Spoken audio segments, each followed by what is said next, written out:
Welcome to the Smark Foundation Podcast. I'm Aaron. This is Adam. Oh, hi, Marks. And we're here to talk about the best and a little bit of the worst in AEW for the last week.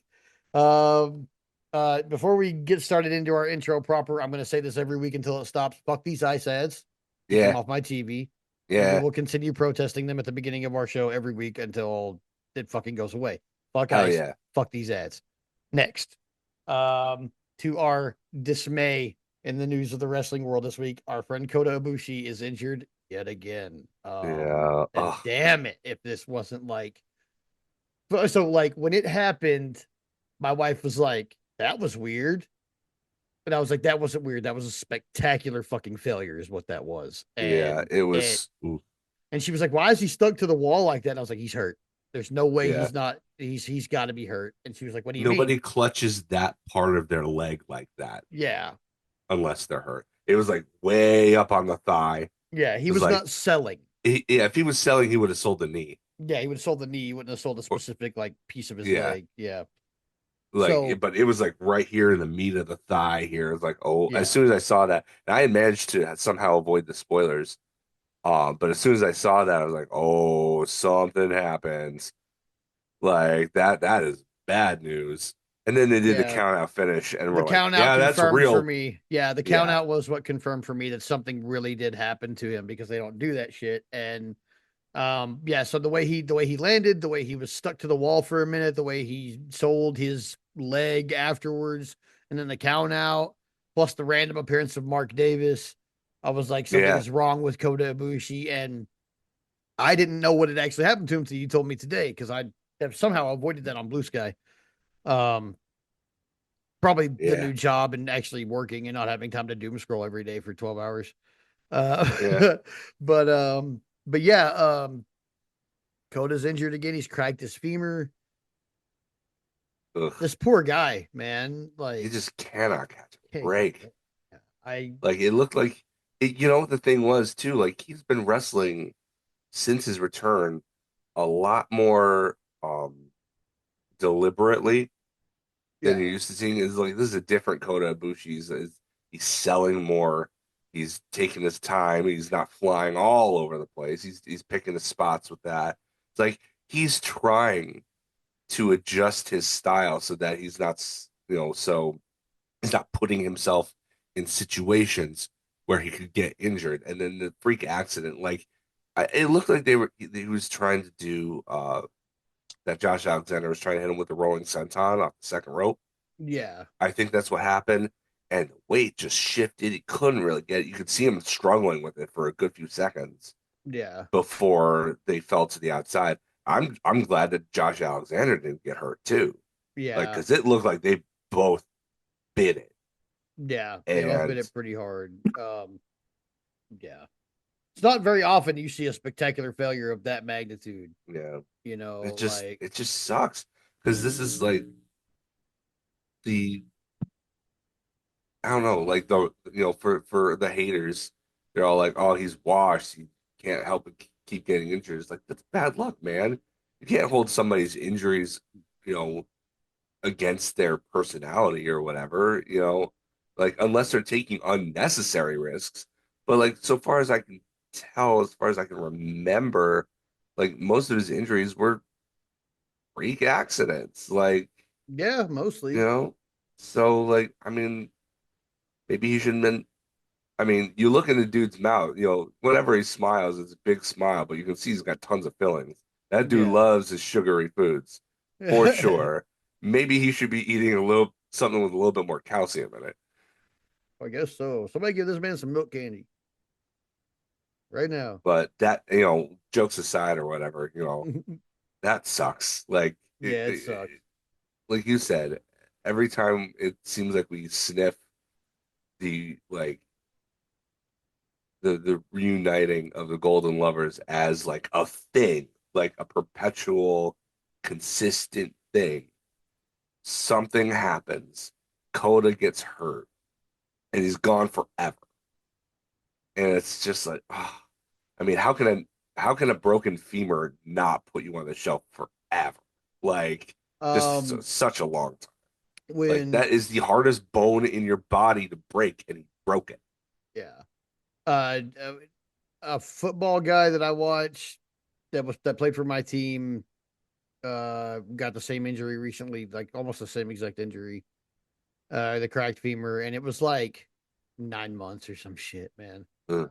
Like it put him out for a season. So like, yeah, we may not see Kota Ibushi again until fuck August, maybe I mean, we don't even know if July. Kenny. We don't even know how long Kenny is going to be active. He's giving us what he can, but I like really don't like thinking about with that too much, man. diverticulitis, it's just like, ugh. Yeah, Like I don't like to think about it either. But like, there's a finite timeline that you can still do that.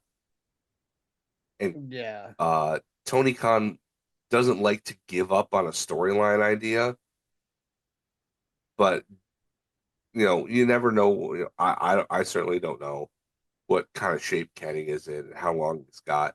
Maybe you just instead of doing a long program with them chasing after the tag belts or something, maybe you plan on like having a one night only reunion or something like that. You plan on that for some time in the future, and you yeah. just kind of pivot in the meantime for whatever you want to do with Kenny. Hmm. Because I mean, in the his social media post, uh, Coda was very moved clearly by the outpouring of support, not just from the fans, but from Tony Khan, who sent him Yeah, personalized flowers. And I would imagine, given other stories from other people in his employ, he's probably going to be paying for Coda's surgery and recovery. medical bills. Yeah, which he Uh, has I done multiple times that I'm he's done, aware of. yeah, that's Yeah, there's a proven track record there. yeah, Especially for somebody who is not a citizen and probably doesn't have insurance, yeah, or is in the middle of having, trying to get, trying to find insurance independently of employment is a nightmare. yeah. It. Absolutely. Like I am Oh so lucky God. that my job offers it to full-time employees. Yeah, I've never had to worry about that since I got full-time. I signed up in November. If I wanted to make any tweaks at the end of the year for the incoming year, I would during open enrollment. But other than that, like when I had a kid, I had to change things up a little bit. yeah, But like other than that, like I've been employed and insured for a long, long time. Coda, I'm positive is not. So probably not. it if he is, it would really surprise me. And his if he is, his premium probably went through the roof. Oh yeah, they're probably super high for So what like he I does and all imagine that. that Tony Khan is taking care of Coda in Yeah, that respect as well.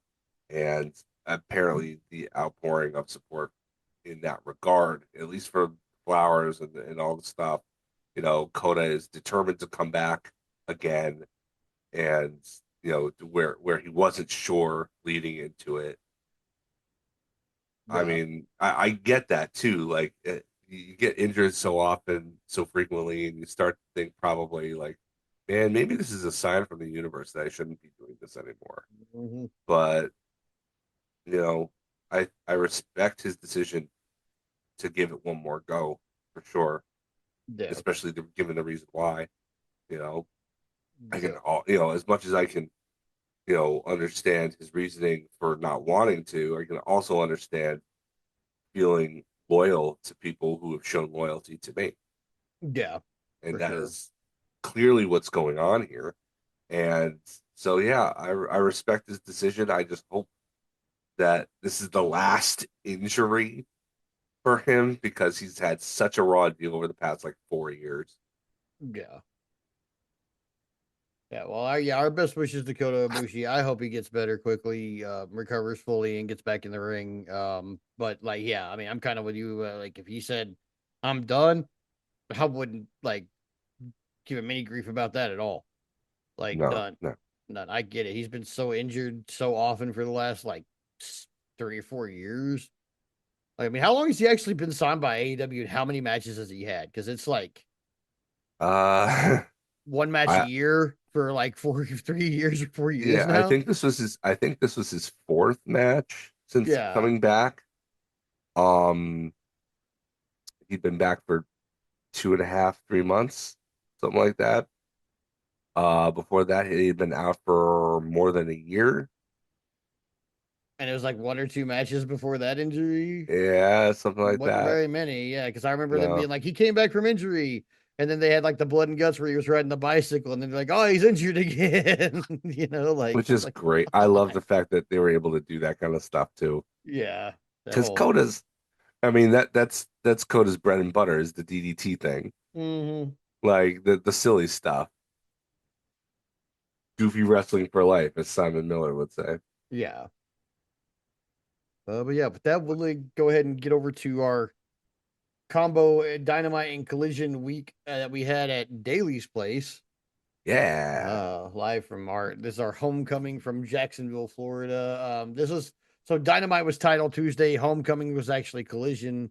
Um, I find it weird that they called this title Tuesday though, because there was only like two title matches. or two title matches and one where there were title implications, I guess. So yeah, I mean, I guess that counts as a title. I I don't know. guess. It's like when WWE used to do like the like what was it called? Um, they used to do like a title night, like a United I- Champions. Night of Champions, Well, and they then it were. was like one title match. I mean, Like the early ones where every title was not on the line, but it was like, oh, United States champion versus Intercontinental champion, like yeah, for. And then as the show got older in the years, you're like, yeah, we're gonna give up that. But honestly, it more closely to me resembles the latter Battle of the Belts yeah, thing that AEW used to do. Like those last few specials they put on, they didn't care. no, Like they didn't care.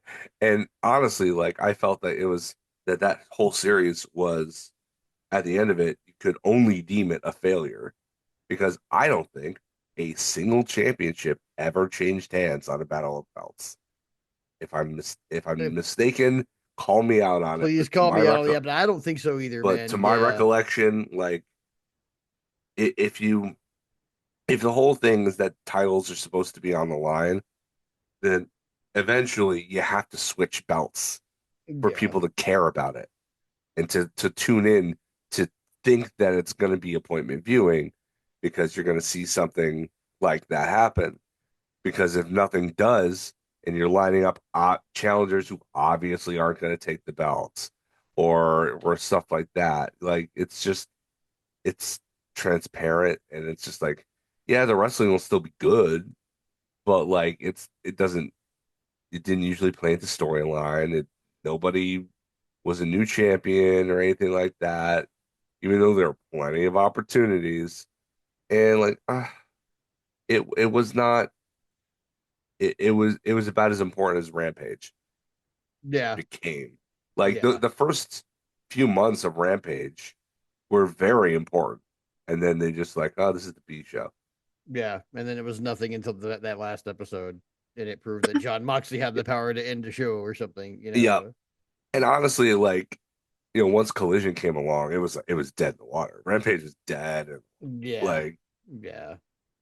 It's hard to get a good fan base for a Friday night wrestling show anyway. Like it really yeah, is. Like I mean, people do shit on Friday nights, man. Like Friday and Saturday, like I don't know. I still to this day don't know why wrestling companies do shit well, on Friday yeah. and Saturday because I like mean, it would have been a good idea if it had taken place in 2020 when yeah, everybody was yeah, locked down, yeah. and then But like now, no. that would have been the prime way to build that fan base was to do a bunch of good faith, really great shows during 2020, and then once people got unlocked and were able to go to shows, then you would be able to attract them to a Friday night show. Yeah, As it stood, I mean, that's not how the contracts worked out. They needed more time, and they were doing shows that nobody could go to, so it couldn't have been, any kind of profitable whatsoever.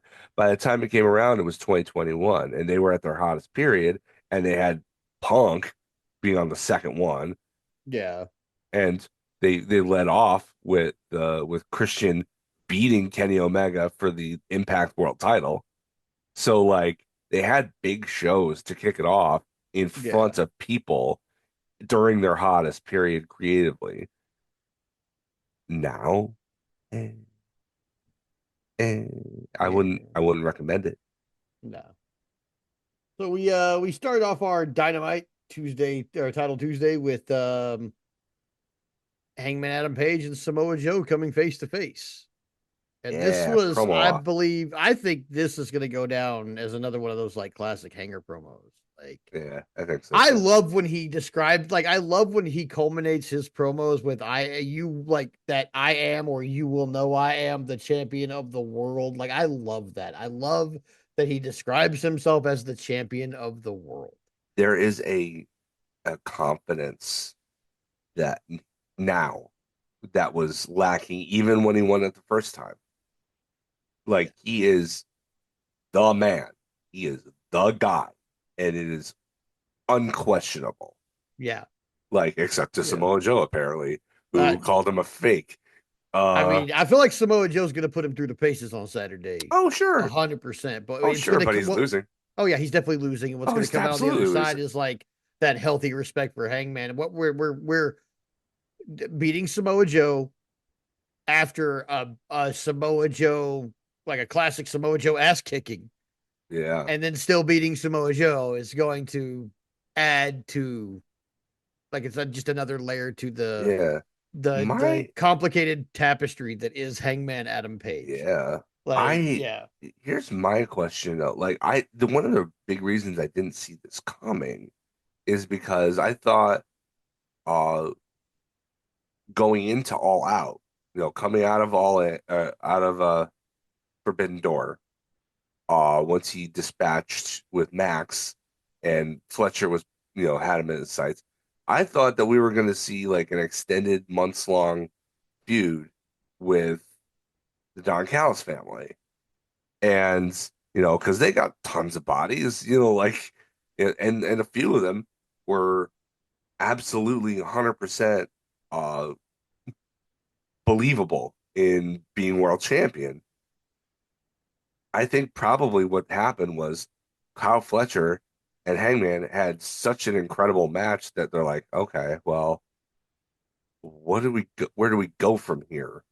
Like anybody else I mean, with probably the exception of Takeshita, like who else in the Don Callis family could hold up to that standard and be better than that? So I'm wondering if they're just like, oh, well, we've already got this thing with Takeshita going and with Okada. Like, maybe we just pause or stop with the Don Callis family and Hanger and go to something else. Like, I don't know if that happened, but it kind of seemed like they interrupted something that they were building. And the only thing I could think of as a reason to why, well, there's the other reason too, is that Wardlow got injured. I wonder if Wardlow was in line too. But yeah, like, and they've already done Hanger and Hanger and Lance Archer during Hanger's first reign, yeah, so they probably didn't want to run that back. You could do Okada, but I don't think they want him losing yeah. He would have before to. he loses to Takeshita. Yeah, Like that's the thing. I think they're saving that big loss for Takeshita yeah, and his benefit. So having him put Hanger over beforehand, yeah, it makes sense to a degree, but I don't think it's worth it necessarily because I think that that takes the rose off the Takeshita flower. yeah. But yeah, so I mean, I just honestly, I think you're probably right in when you're pulling that thread of him and Kyle Fletcher had such a good match that like it Yeah, may have thrown a spanner in the works. Like, holy fuck, we didn't expect this to be yeah, this good. and that's with me still insisting that Hanger probably should have gotten more offense in too. Yeah, Like, I mean that's I'm not backing down on that. I still believe that full with my heart. But yeah, like that match was awesome. yeah, It was I wouldn't necessarily say it was Fletcher's coming out party because he's been so good for the past year and a half, Hmm. but like uh it was as close to a coming out party as you could get for him without it being one, Yeah. which Now is I. why which is why I think he's actually going to beat Briscoe. Like the story says that Briscoe should probably beat him with the Mhm. TNT title on the line. I think they're just going to ride No, the I wave think with him. Kyle Fletcher's going to keep the title on I this think, one. yeah, I Yeah, think I'm they not. I should won't be ride the wave. surprised at all. And I understand it. Like I'm not even. I wouldn't be like I don't want that to happen. I don't want that. I really, really want Mark Briscoe The to get his the flowers while pro he's still around to Yeah, get me them. too. But the problem And is but he Kyle Fletcher's Fletcher already so has hot, man. he's It's so just hot and he already has the belt. he's already yeah. He's So if you have him lose to God. somebody in the middle of a hot streak and you still want to keep the hot streak going, what do you do from there except go up the ladder? Okay, well, you don't really want him beating Hanger yet. Not No. really. But that only kind of leaves Okada. Yeah, and so we would have And to have Okada. We would have to have Okada lose to Takeshita and relinquish the belt there, and then basically, as punishment for being a loser, Don Callis has him dismantled by Kyle Fletcher. Like that would yeah, have to be where we go from here to keep Kyle Fletcher, like without a title, to keep him moving upward. yeah, And that's a fucking shame for Mark Briscoe, who absolutely deserves everything he that his road is pointing towards right now. He yeah, deserves the TNT title. So it's like, fuck, man. Like Tony Khan has booked himself into a rock and a hard place with that TNT title, man. yeah, By honestly, as much as I agreed with the decision at the time, maybe putting it on Kyle Fletcher was not the right decision. And maybe it's because all of that stuff I said about him being like a main event guy is coming to fruition way yeah. sooner than we thought it was going to happen. He may have already outgrown the TNT Yeah, he may have championship. already, yeah, honestly, that might be it. He may have already outgrown it. And it would be funny if, like, okay, we could maintain his momentum and even his air of superiority by being like, look, okay,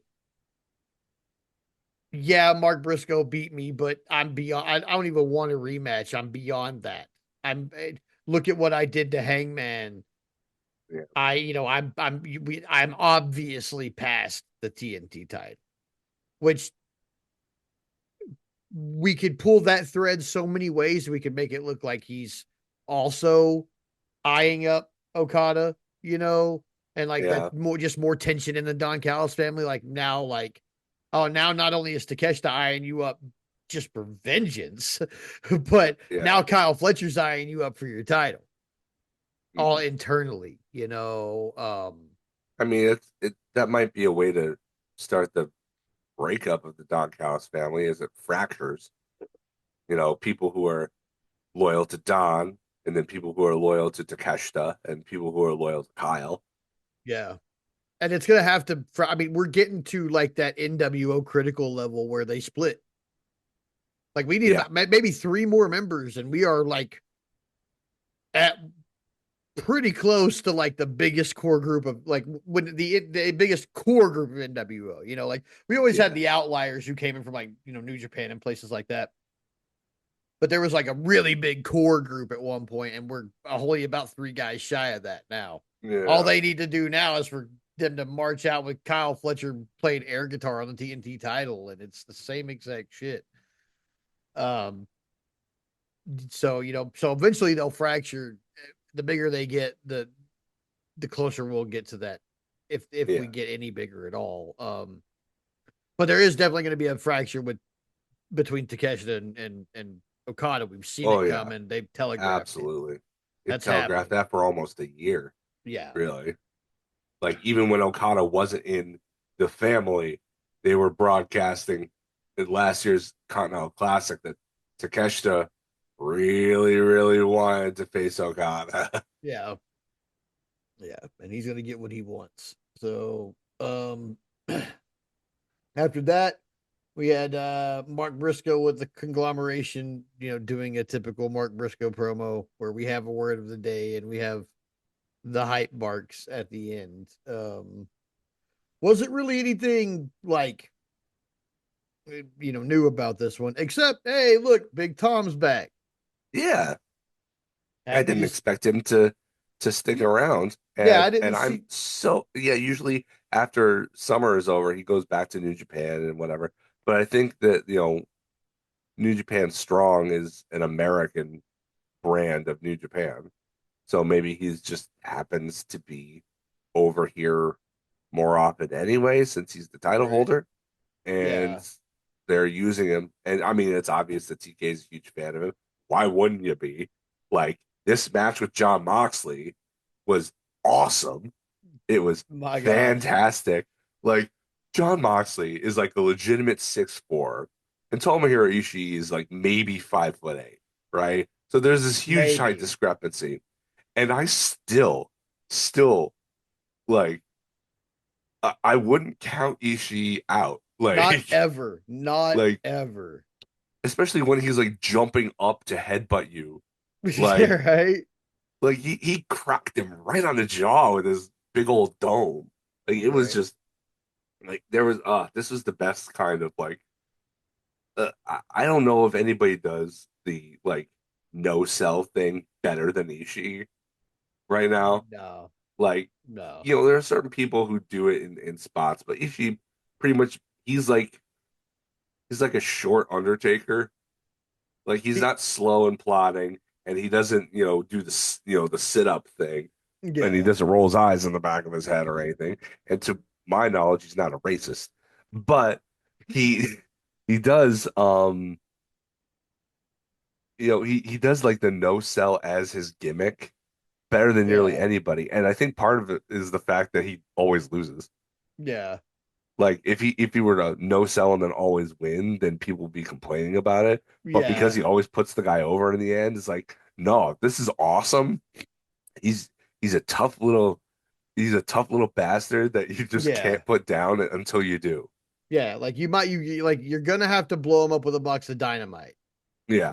but he is flammable. Like Yes. he's but like I don't know, man. He like close second probably Hobbs's no sell because he Yeah. Hobbs's thing is slowly becoming no selling chair shots, which I love. Yeah. I love that for him. Getting hit in the back. You can't hit Yeah, him in the back. nah, His back is too heavily his muscled. back is made of Samoan heads, Yeah. and it Yeah. doesn't Yeah. it doesn't I work. like that. That's headcanon now. There you Um, go. He's no, got but that's only like one bit of his though. yeah. Like He's you know, his thing is like I will Ishii's pop like, up. yep, Yeah. I will pop back up after literally almost everything. It's like all you do when you put him in a pile driver is spring load him. And Yeah, he kind of. comes popping back up. Yep. And And until you've worn out the not in spring the for the same way night. that RVD is spring loaded on pile drivers. No. Not in the No. same way. But No, not at all. But yeah, I love the way Ishii wrestle. I just have me such a too. lot I just have a lot of fun watching Ishii, man. Like not Yeah. I didn't think I would when I first saw him, but like and a slow fandom has turned into like I really like seeing Tom. So anytime he's on Yeah. TV, when the conglomeration appears on the screen and he's with them, I'm like, fuck yeah. Yeah. I'm at least about to have 10 minutes of a good time. Like, The only little nitpick that I have is that like I really feel like Moxley shouldn't have beat him clean because he no, does hold the New Japan title, the New Japan Strong title. Like respect the fact that the guy has a belt. yeah. Like, I like also think cheat that to win. I also think Moxley should be like progressively cheating like in more brash and like destructive ways as we go into this Darby Allen match where he is going to have to be like I am kind of apprehensive and fearful about what they have planned for They Saturday. ramped it up so much. We'll talk about it Yeah. at the end of this Dynamite review. I mean, because Yeah. it goes there, Yeah. but like, yeah, Way they've there. been Oh, ramping stuff up, and part of it is because like it's just Darby yeah. against an entire faction of people, It makes me and so wonder, you is have to go anybody over the going to top. show up? Like, Like, why isn't anybody showing up for Darby? I Why have isn't no Hanger showing? idea. Hanger showed up for the ops. Why doesn't he show Yeah. up for Darby? Darby helped just as much. In fact, he helped more than Samoa Joe. Samoa Joe at All In was stretchered out before, at the end of his match. He didn't even show up in the main event. You know Yeah. who did? Darby Allin. Why is Hanger not? What? How come Darby has no friends in this? This is stupid. Where are we at on the Will Ospreay timer? I have no Because clue. Saturday would be a great time to see Will Ospreay. It would be, but I don't know the extent of his injuries or his rehab. Yeah, He's, I'm not so sure. far as I I think he know, he's said he kept it kind had of close to the surgery, and vest. it, from what I heard, he had surgery, and he himself had reported that it went good. Yeah, So, but I don't remember when that was. I'm like trying like to remember how many it's months neck ago. stuff, right? So like Yeah, but that would only be like 3 or 4 months ago too. So, yeah, he's not he came back for he, Forbidden Door for the sake of the main event, and then yeah, so then he and had they wrote him out. yeah, So yeah, that was he won't be back almost till two pay-per-views ago. As of Saturday, it will be two pay-per-views ago. yeah, we're probably looking at Probably end of the year at the earliest, I would think. man, if I know Tony Khan, we're not going to see Will Ospreay again until All Out in London. And All that in would in be the London. place for that to happen. Like that really would be. I mean, I wouldn't No, be no, mad no. at You it know at all. why? If you can get him earlier, have him win the Owen and win the belt in All In and All In London. That's what Yeah, you do, right? yeah. Him coming back for the Owen, that would be a few months earlier. That'd be fine. I'd be Yeah. good with that. If he can make it, I If don't he know. can make it. Yeah, I I don't want don't to know. rush It's it. I neck don't want to stuff. rush I it don't at want, all. Yeah, I want 100% Will Osprey when he comes back. So let's let him heal as long as he needs to. I'm not yeah. gonna. I want him back, but like I'm just like I was like thinking how many months? Like could it be? Are we 8 or 9 months away? Because could we be Yeah. close? But no, I don't think it'll be Yeah. him. I that this is the only part of this booking that's bothering me Like, is the why is nobody? inconsistency of the Yeah. united front against the Death Riders. Like they're still a threat, assholes. Yeah. Like Yeah. No, everybody's too concerned with Don Callis, yeah, and the they oncoming threat, as opposed to the one that's already at well your see. door. Okay, here's the deal.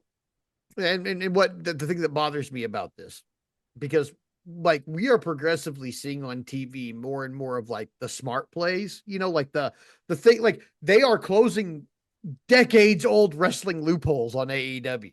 Like just this week, Chris Statlander being like, "Hey, I watched the show." Yeah. Just that simple move, like okay, cool. Now we know that these guys that they're Or at that least some of them. that in Yeah. canon the outside world does exist and they watch the show, so it's not like anything people are doing behind the scenes that's on camera is secret, Yeah. and so that's like a decades old wrestling loophole that's been closed. um but they're doing that stuff and they're doing all these smart plays and all this other shit, but everybody's like, oh, we're worried about the Don Callis family. And I'm like, nobody in the Don Callis family has yet to choke somebody out with a plastic bag and attempt to murder them. They're still a Twice. bigger threat. Yeah. They're still a bigger threat than the Don Callis family because they're not out here trying to murder people. Yeah. Yeah. You I know how I mean, know the Don Callis family's not bad? Darby Allin hasn't tried to set any of them on fire yet. not yet. And I I'm am sure it'll convinced, happen, I'm but convinced that if he gets close to Kyle Fletcher or Don Callis with an open flame, somebody is going up. yeah, Anywhere near Kyle Fletcher. He's so oiled up that he would look like an Iraqi oil field if somebody got near him with a flamethrower. ain't that the truth? Sky Blue. I don't know if you're. I don't know if it's worth it. I don't know if the baby oil is worth it. The baby oil on your boy. I don't know, The man. last person I knew who used that much baby oil is about to do a forbid. All Yeah. But right. yeah, but I loved that. Now that Mox isn't the champion, he's so much more fun to watch.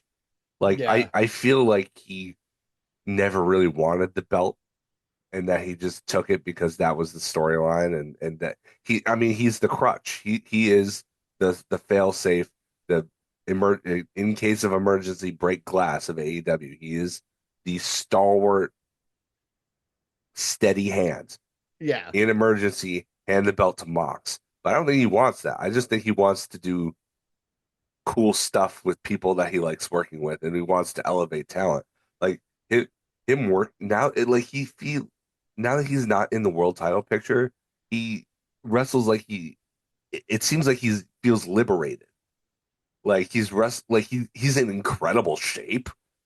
Like Yeah. he's having much better matches that don't have a title on the line now against undercard guys than he Yeah. ever did, with the exception of the latter half of his pay-per-view matches in the latter half against Swerve and Hanger, obviously, are the exceptions there.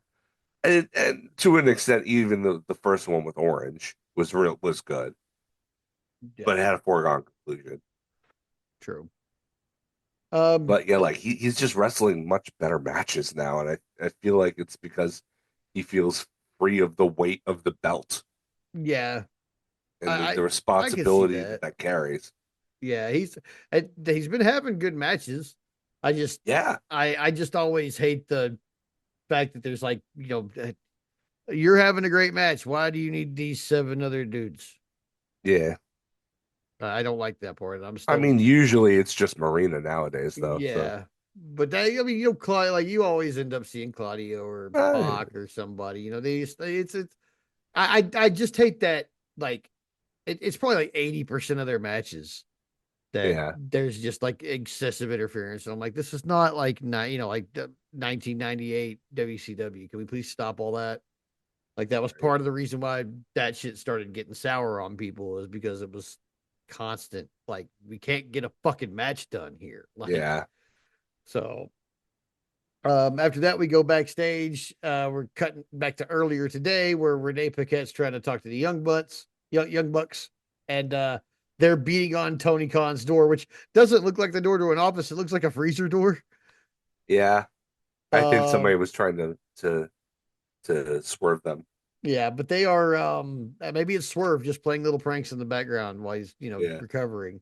Um, but they're demanding a money match basically, and Renee reminds them they might need to worry about Jurassic Express. And he said Matt Jackson says they have two tickets with, and they got he got them by selling some of their sneakers, I yeah, guess.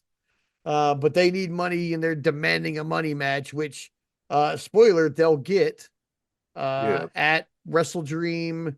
They can have what is it, a $500,000 bounty match Half a against million Jurassic, dollars. yeah, against Jurassic Express, isn't it? It's Yep, Jurassic Express, right? yep. Okay, yeah. So yeah, good luck getting your half I mean, mil, that's their bud. first real match back. I don't see the Young Bucks winning that one. So If the Young Bucks win that match, I believe that is a mistake in booking. That I should think so not be too. fucking happening. So, No, and yeah, it is their first real match back. We'll talk about their first match back, but yeah, yeah. And, okay, so after that we had a little video package, our by the numbers of Statlander versus Tony Storm. They're doing a really good job of making me feel 50-50 on this one. Like maybe Tony will get her belt back, but maybe not. You I don't know, see it, but um, I appreciate the effort that's going into it. Yeah, yeah, they're at least giving me the feeling that it's more even than it yeah, might be, but at least they're communicating that and making and effectively communicating it so that I feel that way yeah. instead of, I mean, the point is being to just like try and stat make wins, it haha. seem unpredictable. Mm-hmm. That's the point. Is to build the intrigue. It's not to Yeah. be predictable. I mean, a lot of things are gonna be just Yeah.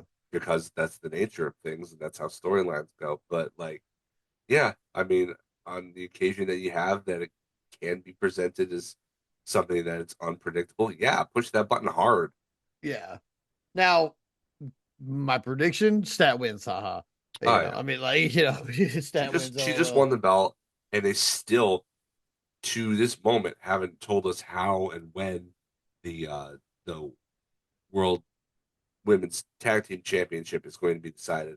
I Yeah. think they're waiting for Tony to lose here so that it justifies her getting a partner, whether that's Mina Shirakawa or Thunder Rosa or Harley Cameron or whomever it winds up being. I think they want to write her out of the women's world title picture first. I I think that's think what they're waiting. it'd probably be Mina. She did just come out on social That media to makes the report most that sense. she reported that she like went back to Japan, got her visa worked out, and she's back over here now. So she's got her visa issue already taken care of. We're not gonna have like a lengthy like Sheeta level absence from her because of that problem. Speaking Right. of Sheeta, that's somebody I'd like to see back soon. I think they're safe. Yeah, I think they're going to I'd love her to be our reintroduce number her. 5 for Blood and Guts. That'd be awesome. Yeah, that'd be great.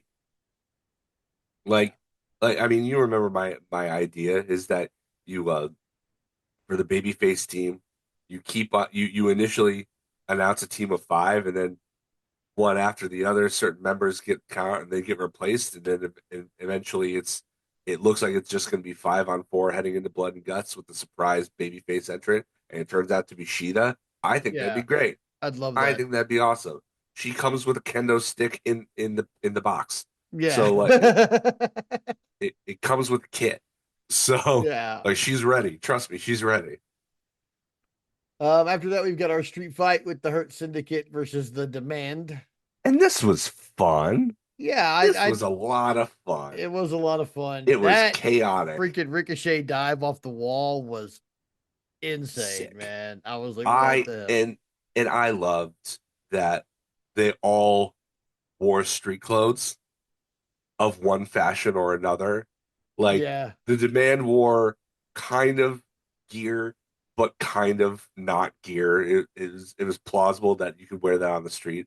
And then I don't think I've ever seen this done in a street fight because it's usually jeans and a t-shirt, right? yeah, But like the Hurt Syndicate, of course they're gonna come out in their freaking suits. Like that yeah, is that is their street clothes.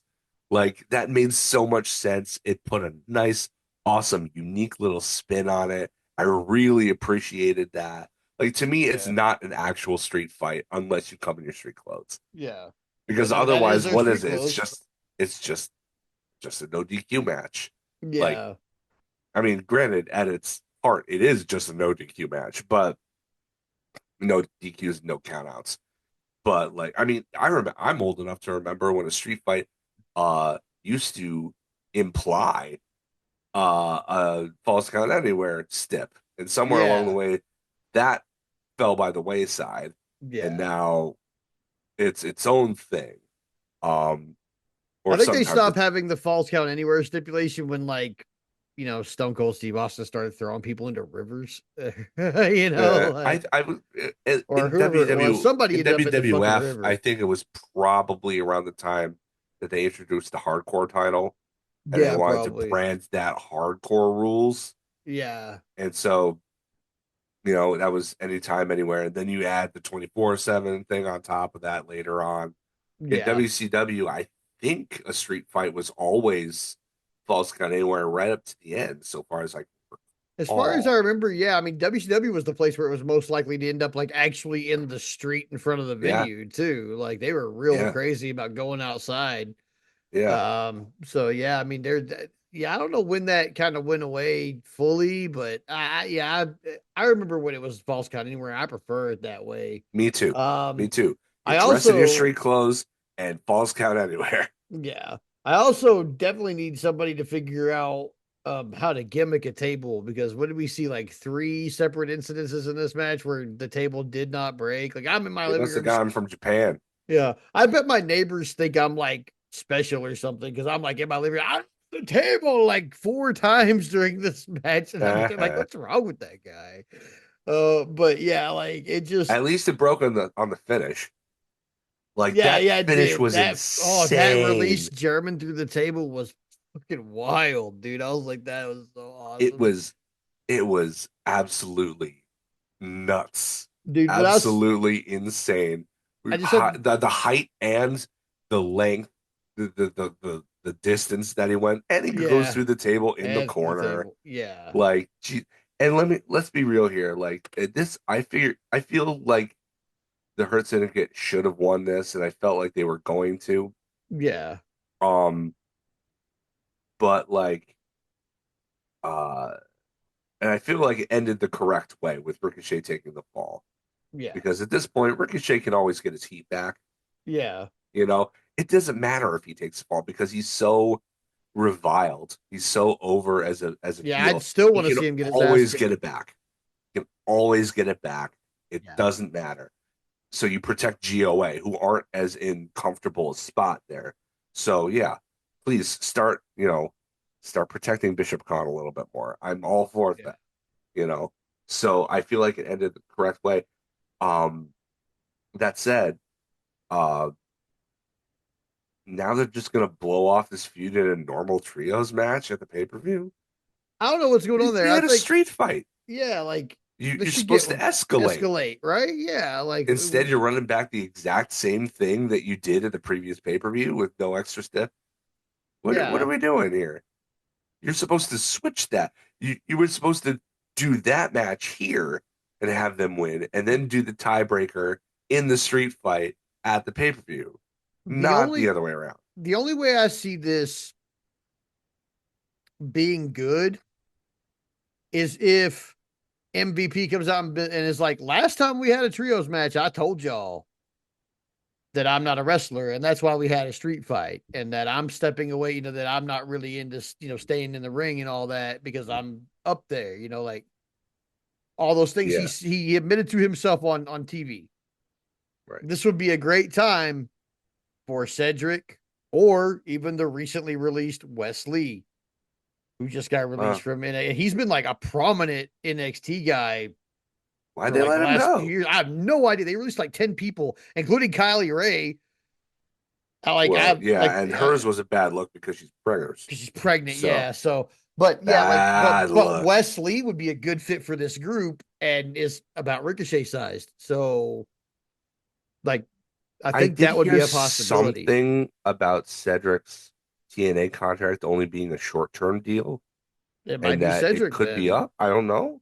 I mean, Cedric is the logical one to join, Yeah, I feel but if like he there needs to doesn't, be a it's also replacement here. logical. It's also logical if he doesn't ever join AEW out of deference to his wife, who, you know, if Yeah, TK basically if TK wants Cedric Alexander for this group bad enough, he's going to have to go to Swole and eat some crow.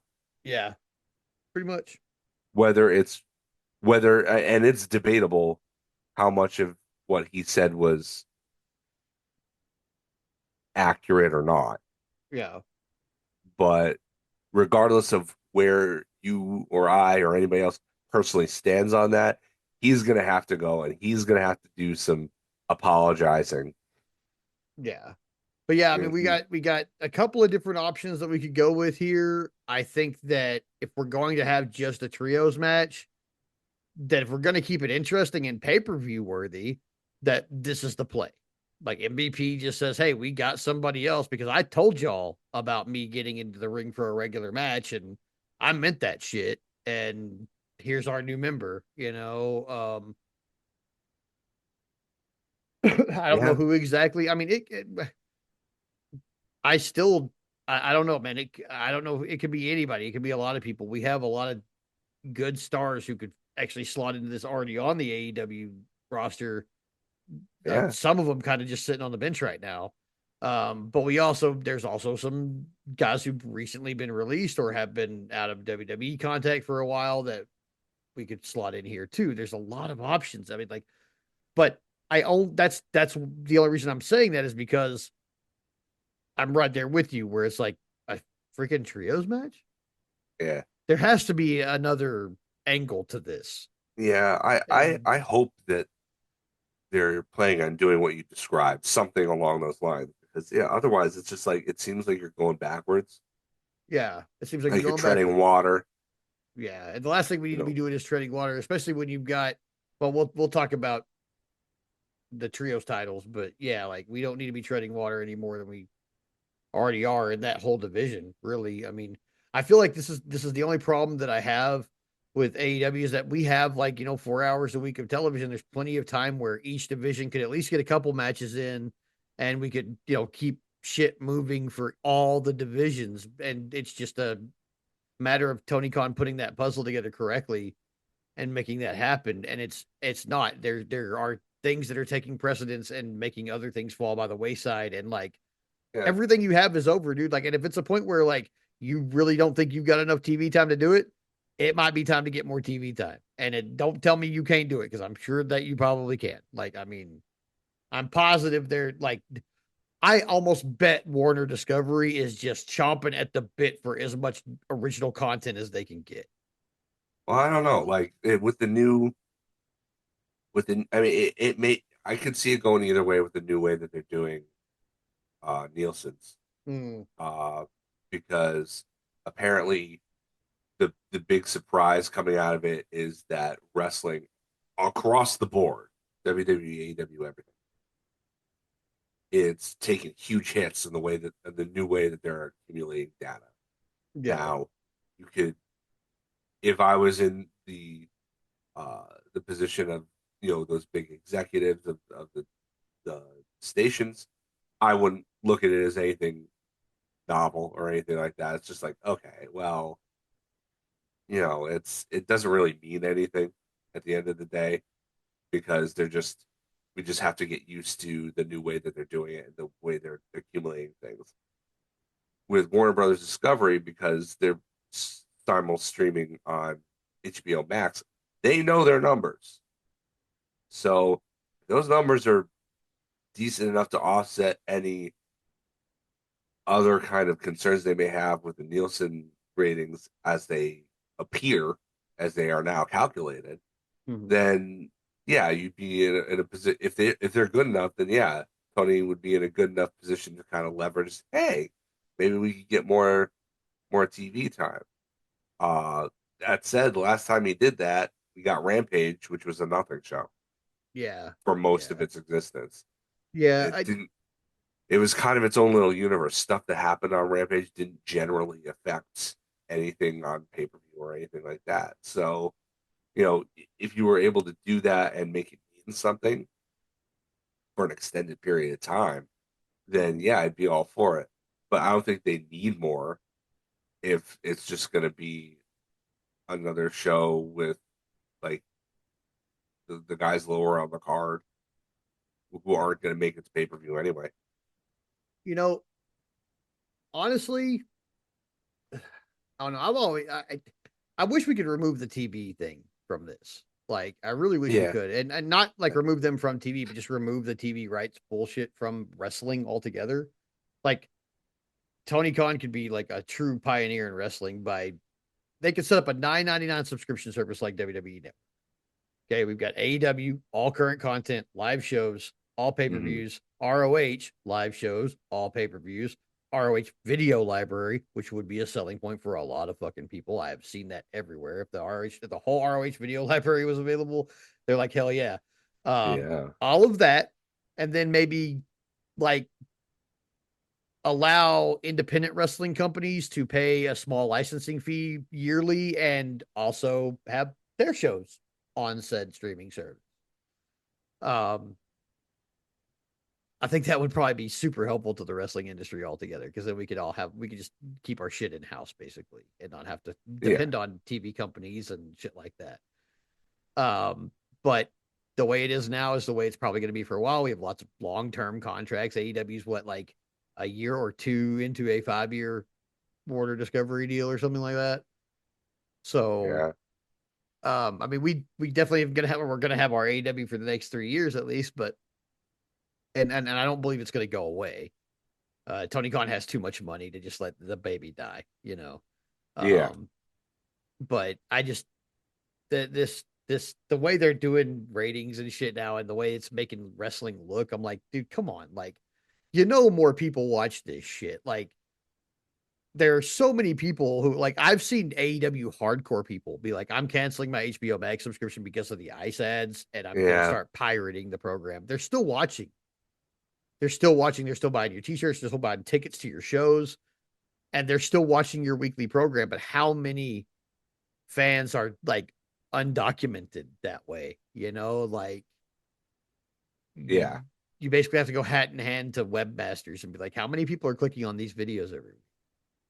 And you don't know except for like YouTube, and they do pretty good numbers on YouTube also. Like you can't tell me like nobody's watching wrestling or we're only getting like a 5.5 share or something like that when they put up, a Hangman promo and it does a million views in a couple of days, and you're like, oh, so there yeah, are a lot of people watching this, like there's a lot more than I think we're that any actually and I think it's a problem for WWE too. I don't think anybody's getting credit for the actual amount of people who are watching their program. Like You Yeah. can't tell me WWE's putting 20,000 asses in seats twice a week, and they only got like a one share.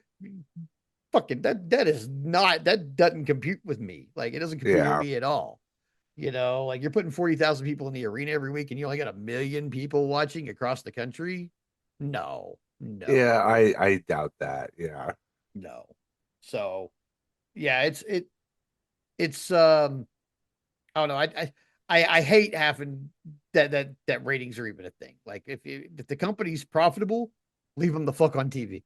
I mean, it's really just Yeah. that simple to me. Um, anyway, back to the wrestling. um, we go back to Renee Paquette.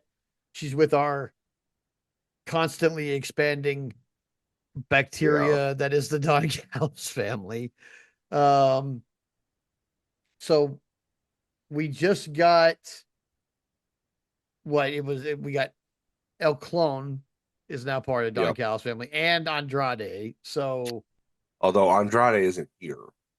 yeah, Andrade's not I think here. he's probably finishing up indie dates first Yeah, I before would he's like imagine full so. time, if But I had to guess. now Don Callis, of course, like this has got to be his shtick to misspeak in a grandiose way. Yeah. It's got Oh to be yeah. the stick because like the Yosoi Hechicero thing. Now he's saying we're gonna have all the gold once they have the world tag team titles. By my Yeah. count, you're still missing like 3 belts, homie. Yeah. Or Yeah. four if you count the women's division, you're missing like five. Yeah. You don't have all the gold, bud. Like, what do you mean all the gold? Like this has got to be the shtick, man. Because like sometimes it bothers me, but I'm like as he keeps doing it, I'm like that's just got to be part of the character like where he's Yeah. like these grandiose visions, but it's really just not what it is. Like he's totally gaslighting himself almost, like we're gonna have all the gold. Nah, by my count, you're like 4 belts short there, bud. Like, like Yep. AEW has a lot of belts. And Yeah. Yeah. so yeah, that's the one thing that stuck with me about this whole thing. Is we're gonna have all the gold. No, you're Mm, not. And you're gonna Hangman have a has lot of entered the it. chat, like, Yeah, like you like have a it's lot like of it. you have a lot of it. You have Yeah, quite a bit of it if that's the case. But yeah, yeah, like I said, I'm gonna beat this drum every week. Do Brodito versus three Don Callis teams at the same time and have them win when none of the teams can decide which one of them actually get the gold. yeah. I, When they keep like pulling I each think other that'd be off to try to steal the pin or something, and it'd be yeah, hilarious. it would be pretty funny. And there's enough of them now you can do it. And there's And actually that's enough like solid tag teams in there you could yeah. do it. You've So you've got two actual tag teams if you want to include Kyle Fletcher and Mark Davis still as Aussie Open. yeah, yeah, Like you got them and RPG Vice. So yeah. Then put Takeshita and Okada together, and that's just a or hilarious. Hechicero and El Clon. Yeah, it's Like their own clone. Yeah, that put would put work. put the luchadores together because they'll probably gel a lot more quickly than one spare speaking guy and one English speaking guy, or one Yeah. spare speaking guy and one Japanese speaking guy. You I can know, only imagine the communication issues that may be occurring in the Don I Callis mean family right they now. make it work. Like I mean, I feel Yeah. like calling stuff in the ring is probably generally done with English terms anyway, pretty much across the board. But like, still, accents are a thing. Yeah. Miscommunications are a thing. True. Maybe smooth some of those edges over by having a tag team communicate in the same language that they were born into. So Yeah, that'd probably help. After that, we've got our return of Jurassic Express. So this was just a squash match. it So was an I'm gonna, extended squash match, though. yeah, It an was longer extended than it squash needed to be. match. I am gonna talk about what I believe was the little leather elephant in the room. Um, why is Jack Perry wearing his sheath for his knife while he's wrestling? Like, Uh, what the fuck is going on with that? Like, especially with mm, Aubrey, like she grabs the knife, she's like, "Give me that," and like holds it with 2 fingers and like yeah, walks it over the side. And then just like basically drops it. And I'm like, that is probably a hand forged knife by that little jerk right there. Probably yeah. sharp as shit. Don't drop that. Like, No, The only thing I can think of is that he's Jungle Jack now, and you need the knife in the jungle. I do I like that I they don't know. dropped the boy. I like that they dropped the boy. He's just Jungle Jack Yeah, Perry now. and I do appreciate that. JR's efforts have been vindicated. Yeah, they have been. They have been. We're just gonna call him Jungle Jack Perry. I mean, of course, I'm sure Jungle Boy signed off on that. It was Oh, like, of yeah, let's course. just call me Jungle Jack. Why not? JR's been doing it for years anyway. You Yeah. know, but I do And appreciate that. it allows him to have a name that is a little bit more in line with his character now because his character Mhm, is completely different. mhm. Like, he's not Jungle Boy anymore. No, He went through his Raven phase, his nihilistic phase, where yeah, he set Darby on fire and implied implied to run him over with the scapegoat bus. Um, yeah, yeah. He did run him over with the you know, skateboat bus. he Yeah, was the first one to beat uh Darby in a coffin match for the record. yeah, So like I mean, Mox can't even really claim to be the only guy. So you can't just come back from that. Not in AEW. In WWE, you might be able to get away with going back to what you had done previously and be all smiley, happy face or whatever. But in AEW, we remember things, and those things change you. And so this is a babyface version of a hardened, battle tested, wizened Jungle Jack Perry who is far more capable and independent and you know this is a dangerous guy now. yeah, Like you can't be calling somebody that dangerous Jungle Boy. yeah, yeah. So I appreciate that. I appreciated the match, but again, this was really just kind of an angle.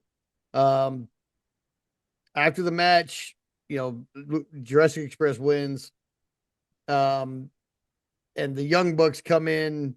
They pull Jack Perry out, throw him against the railing, and then get a BTE trigger off on Luchasaurus after low. I think it was they took him to like Dick Kick City, Yes, they did. and that right there told me everything I need to know about what's about to happen at Wrestle Dream, and that's that they are about to get the shit kicked out of them by Oh Jungle yeah. Jurassic Express, dude. Like that shit's Oh yeah. gonna happen. Like these, we're gonna. I mean, I believe your assessment that this is a dangerous guy to go with Yeah. his dangerous dinosaur. Yeah. I think that's an on spot assessment, and I think what we're gonna see at Wrestle Dream is like a complete like shit kicking of the Young Bucks, and I am here for it. Like Yeah. I'm like as much as like I've become a fan of the Young Bucks over the last few months, they're still hills, Yeah. and I'm here for watching Yeah. them get the shit If kicked I out of had them. if I had to predict the story of that match, the Young Bucks will come in vastly overconfident. Jurassic Express may jump them before the bell rings and just kick the crap out of them for the first like 6, 7, 8 minutes of the match until the Young Bucks, probably Nick, no, probably Matt. He's more of an eye raker. He's the guy who cheats more often than not. Yeah. So I probably Matt, cheats on Luchasaurus uh against Luchasaurus. He's not cheating on Luchasaurus. That's a different thing. Uh Completely different thing and also worrisome.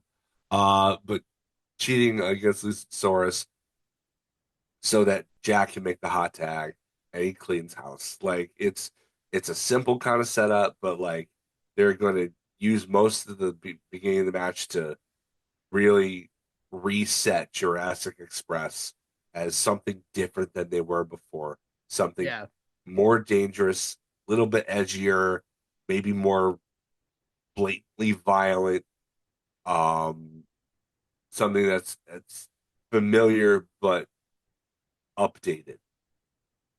And Yeah.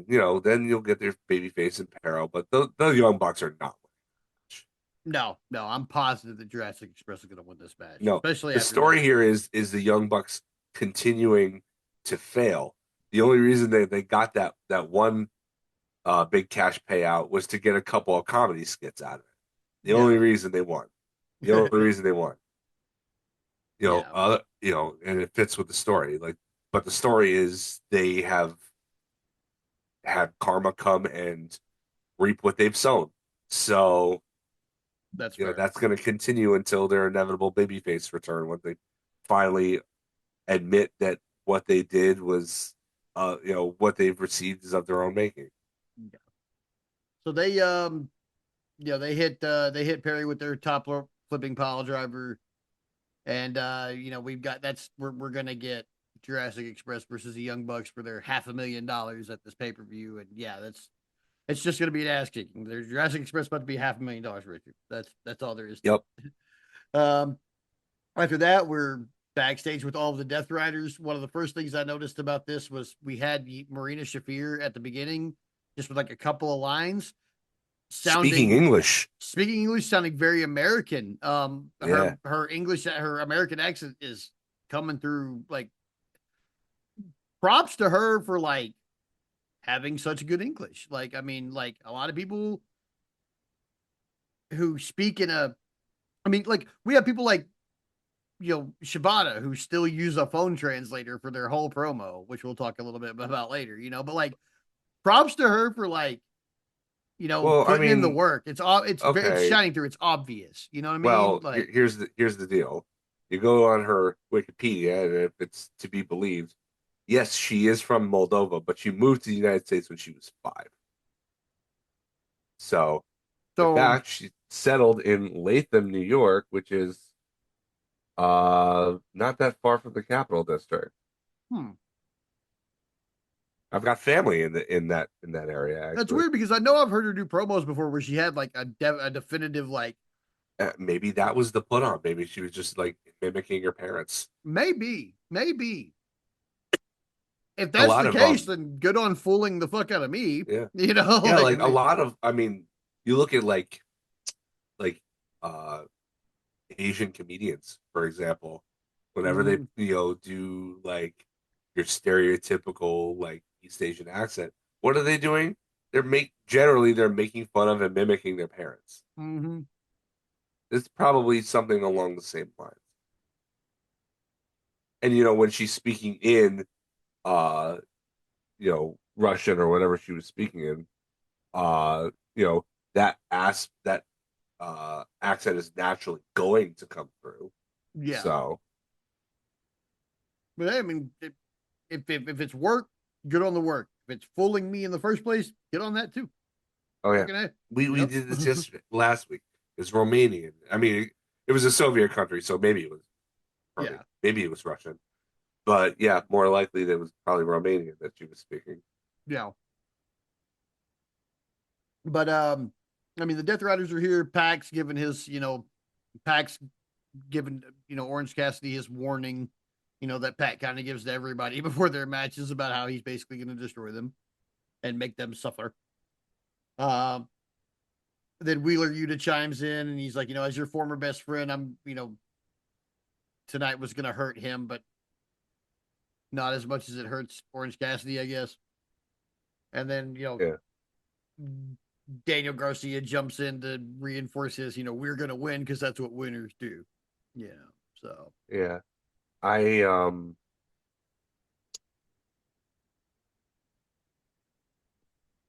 I this segment made me sad, disappointed. mm, Not because it was bad, because it was good. The segment was good. The problem is that like it's pretty clear to me now that some way, somehow, despite the fact that he should win, Darby's gonna lose. mm, He's gonna lose because you're giving Pac just came back. Daniel Garcia is cutting promos with these guys now and believing every word that he says. This is the kind of stipulation where if John Moxley loses and he quits, why is there any reason for the Death Riders to go on? Their leader, who never quits, quit and has failed them all. maybe that's how we get to the end. But like, why would you introduce new members? Why would you have be pushing Pac's big return? It doesn't make sense. Keep Pac. If that was the case, keep Pac at home. Debut him after the Death Riders split. If not, why put Daniel Garcia with them unless he's working with Darby? which which would be nice actually, since it would prove that he actually had a friend Yeah. like who was I, willing I to help him. I feel like there's another shoe that's going to drop at this pay per view that we're just not seeing yet, man. I just feel like I'm waiting on that other shoe to drop. Honestly. Like this is like I quit is like it is the culmination of a feud. It's what ends a feud. What can you do worse than make some guy say the words I quit? Yeah, but I mean, we know that like wrestling logic, like Darby has to come out on top in this feud. If this is the end He of it, has to. But like yeah. I'm worried because of the way that they're building it up. That it's like why would you do this? Like none of it makes sense to me in Well, service of a Darby win unless Danny Garcia is a double agent, which I will gladly accept. I think that might be part of it. Maybe also Darby wins and like we watch the Death Riders implode live, like immediately, right then. Yeah. Like I mean, I despite would all of love them that. being there, I would love that. I just don't see it with the way that they're like, oh, look, they're stronger than ever. We've got more members than ever. We've got yeah. like it's the numbers that's really doing it for me. It's like, okay, they're back at not just full strength because Pac is back, but they've added one more person. Mm-hmm. Like, I don't. No. Maybe this is a red herring, and if so, congratulations on Tony Khan for working me. But like, I, it doesn't hit the logic buttons that it needs to for me to accept that. Right. We'll see where it goes, man. Like I said, I'm waiting on another shoe to drop, so we'll see if that happens over the next week or so. Yeah, Um, After that, we've got our TNT Championship match. We got Kyle Fletcher versus Kyle O'Reilly, but this is Kyle 2 or 3. Was this 3? Oh no, two. it's 2. This is 2. In fact, they Um, had some fun with that. Kyle O'Reilly in a promo earlier mistook Kyle versus Kyle 2 instead of thinking it was the second Kyle versus Kyle. He was insulted because he thought people were calling him Kyle 2 in relation to Kyle as being the primary Kyle, yeah. which I thought was funny. Oh, I dude, thought yeah, that was I funny. love the whole Kyle thing. I need a best of 7 out of this, man. I really do. I need a best of Kyle 7. O'Reilly, such a gem. Love that Mm-hmm. guy. And he's really like him and Roddy both are just like killing every time they get in the ring, man. They Yeah, they're really are. taking too many L's, Mm-hmm. honestly. They should be getting in line for that tag title shot. Yeah, they definitely should, man, because they're just fucking kicking ass every time they're in. I really enjoy watching them. They're awesome, dude. I really enjoy Yeah, they watching these really are. guys. Um, but yeah, we had. I mean, Kyle and Kyle versus Kyle too was everything I wanted it to be and more, and I need more. Like, I mean, what do you say? I mean, Fletcher wins because I mean, of course, we're trying to protect him. He's the TNT champion. I figured that's what would happen. But God, 2 sheer drop brainbusters. Yeah. 2 sheer Well, drop brainbusters, man, to finish off Kyle O'Reilly. That's man. You're that's turning big boy Kyle stuff. O'Reilly. Yeah, you're turning Kyle O'Reilly into a monster in canon, man. Like you'll have to Yep. realize, well, if it takes 2 brainbusters to put this man away, that's a bad Mm-hmm. dude. You know, Yes, it like is. so. Um, After the match, after our second sheer drop brainbuster, they get Kyle O'Reilly or Kyle Fletcher gets the 3, and then Archer comes to the ring to beat up Kyle O'Reilly some more. But Kyle O'Reilly's saved by his buddies Roddy Strong and Big Tom. Yeah. Big Tom. Rocky Romero comes out to try to tilt it back, but then Mark Briscoe comes in, and he gets face to face with Fletcher. But we're just kind of building the tension between Briscoe and Fletcher ahead of this TNT Yeah. championship match. So, and then we immediately find out after that with Renee Paquette. She's with Don Callis and Fletcher and Archer, and they're talking about the TNT championship and the victory over Kyle O'Reilly and everything. And we find out that Briscoe's got a TNT championship match at Wrestle, Yep. and this is the one that I can't predict, and because I know how. I think it will go, and I know how I want it to go, and those two things aren't the same thing, and Yeah. I don't know how this is going to go. Yeah, my heart says Briscoe or wants Briscoe, Mm-hmm. but just for his own sake. But like I said, like they're in a weird situation with Kyle where he's too good for the TNT title, honestly. Like he Mm-hmm. should be moving up the card, but there isn't any room there for him at the moment. Yeah, So in order to keep the momentum going, you don't want to take the title off of him while you can still get banger matches for that belt yeah, and reestablish it as something worth fighting for. Like I felt like they did a ton. Like no disrespect to anybody else who's held the TNT title at all, but I don't mm-hmm. feel like it's ever been. I feel like this is the first time it's meant as much. Uh, the last time it meant this much in canon as a prize to be fought over was probably before Orange Cassidy embarked on his international title run Yeah, with the first one. yeah, So like that 11-month run established the international title as the secondary belt, as mm-hmm. the that one with the continental one kind of floating somewhere in the middle. Like Mm-hmm. the TNT title feels almost as important as the unified title right now, which is saying something because it's held by Okada, who's lost probably a single digit number of times Yeah, like since two, like he maybe. lost to Fletcher. Mm-hmm. I think that's his only singles loss. He lost to Fletcher in the Continental Classic. I think that's his only singles loss Oh wow. in AEW so far. Yeah. While he's been under contract, he lost to D. Bry, Mm-hmm. when he was still a New Japan guy. Yeah. But that being said, like he's lost some tag matches here and there, but he's essentially Mercedes Moné Mm-hmm. in that same vein. Uh, so I don't know. I feel like you keep it on Fletcher, and then maybe you give Mark a really good Continental title or Continental Classic run. And honestly, I would have him go. I mean, the finals have to be Okada and Takeshita. It has Yeah. to be. It must Yeah. It be. needs to be. But I think you put Briscoe and Okada in the same bracket. You have Briscoe get a win on him, but then it's balanced out by having Okada beat him in the semifinals. And then he goes on to defend against Takeshita. Mm. I just need so much more from Mark Briscoe, man. I Like know, I like really he's do. constant. Like I'm trying to throw him as in this booking. I'm trying to throw him as many bones as I can. That fits Yeah. in with where the other things surrounding him need to be. Yeah.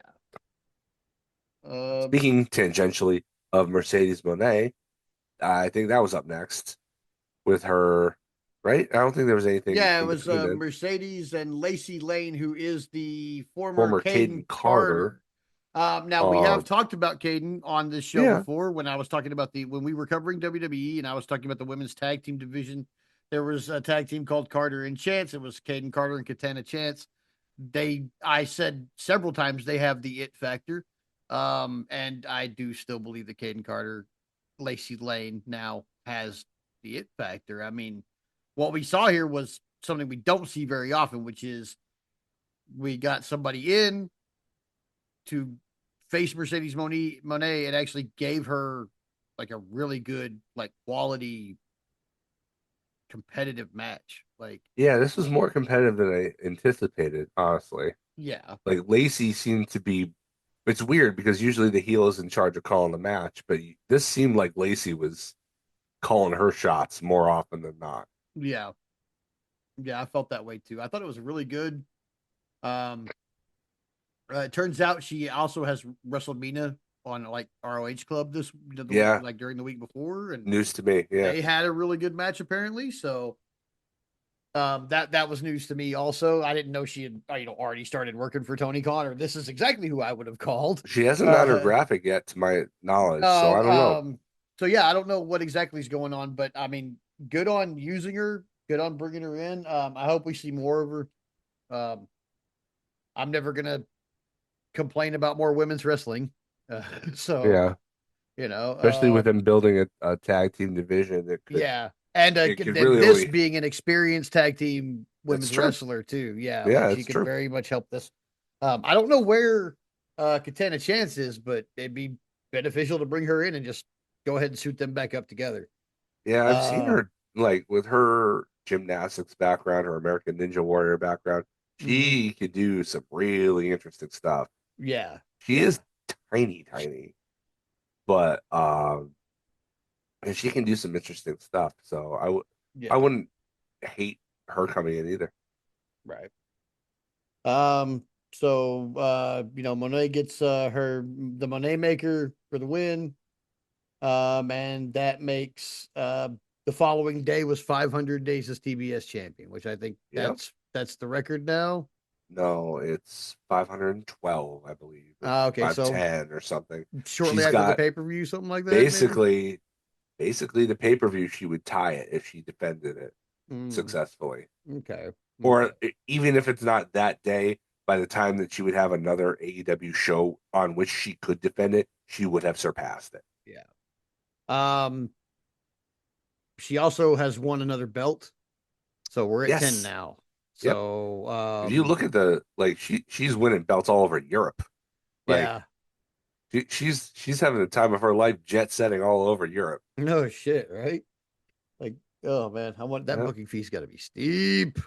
I My bet. Yeah. guy, man. We're Oh we're god. gonna get Ultra Monet Oh yeah, we Dragon. are getting that. Yeah, for sure. Ultra Monet We're gonna Dragon. get the picture, and then we're gonna see the downfall of Mercedes Monet pretty slowly thereafter. Yep.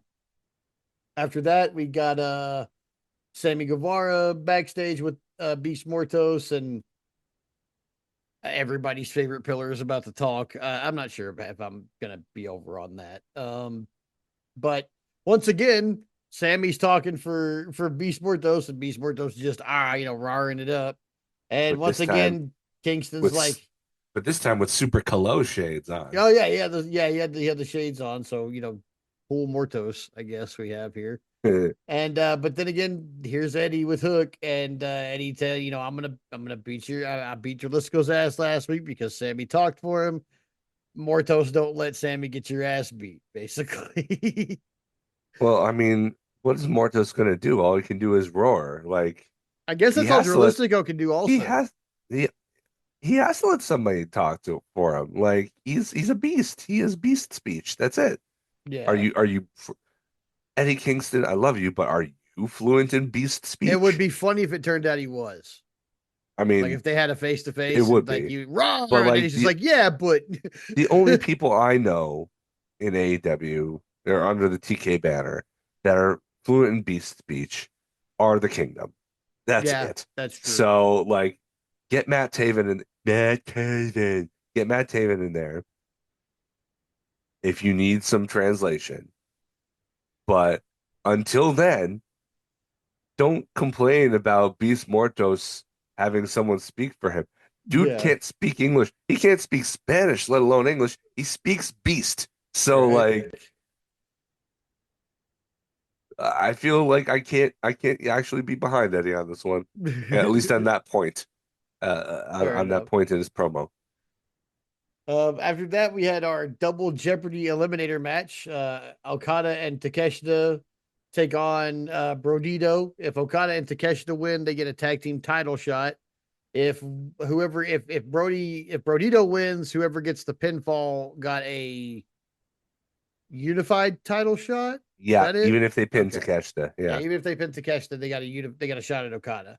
Um, And Brodito notably was entering this with hurt shoulder. He had separated his shoulder and popped it back in a match with Hechicero yeah, in yeah, Arena Mexico.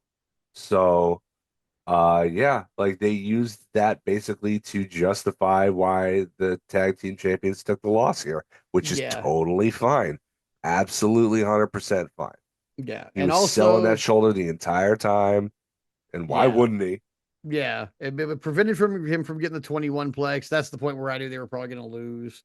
Yeah, But also Takeshita finishes off Bandito, and then Okada makes a blind tag and comes in and like does the Rainmaker anyway and steals the pin from Takeshita. So we're yeah, also adding another layer of the tension between those two guys, which I think that tension is going to boil over at Wrestle Dream and cost them this yeah. title match. I think you're right. So Um, and Takeshita's Furthermore, probably going to take the pin for it, which is why it's going to like break down yeah. afterwards. Like you let me Also, take the pin there, yeah, you asshole. yeah. Yeah. Uh, Also, after the match, Takeshita tries to get in Okada's face about it, but he just completely cold shoulders him and just walks off. Like, Yeah. does not even give him the time of day. Acts as if he's the wind at his back. Just not doesn't look him in the eye. Doesn't acknowledge him at all. Like, woof, Yeah. woof. That is complete disrespect. Don Callis, how do you not see what's happening in front of you, you dolt? Right. After that, we've got Willow and Jet Speed backstage with Renee. They're basically just talking about how they've got this match up coming up against FTR and Megan Bain because FTR and Megan Bain and Penelope Ford are now like a loose Thing. alliance, I guess. Top gods. The top gods, yeah, and the Jet Speed babes. Look, man, like sometimes I'm the tag team names and stuff are like cool and all that, but like we don't gotta name everything, guys. Top We gods. I'm kind of over. funny, but I like that one better than Jet Speed Babes. Like, yeah, that's just their name plus a thing. yeah. So after that, then we've got FTR and Stokely and Megan Bain with their response. I mean, it's pretty basic. Why does every female who does a promo against Willow attack the smiling thing? Do you think that's going to make us like you better than her by attacking the reason we like her in the first place and that she's always Well, happy and like they're positive? heels. They're not supposed to be Well, of liked. course, but like they would have said like this is why we're correct. Okay, cool. No, because But then you're not correct. You're not correct if for they are shitting on Willow correct, Nightingale's positivity though. Like that's the problem though. Because even if they were to approach it like that and they were actually correct and they were people able to convince people, then the people turn on the babyface because they're incorrect. So you have to get them on something cheap. yeah. So Uh but yeah, so they have their piece.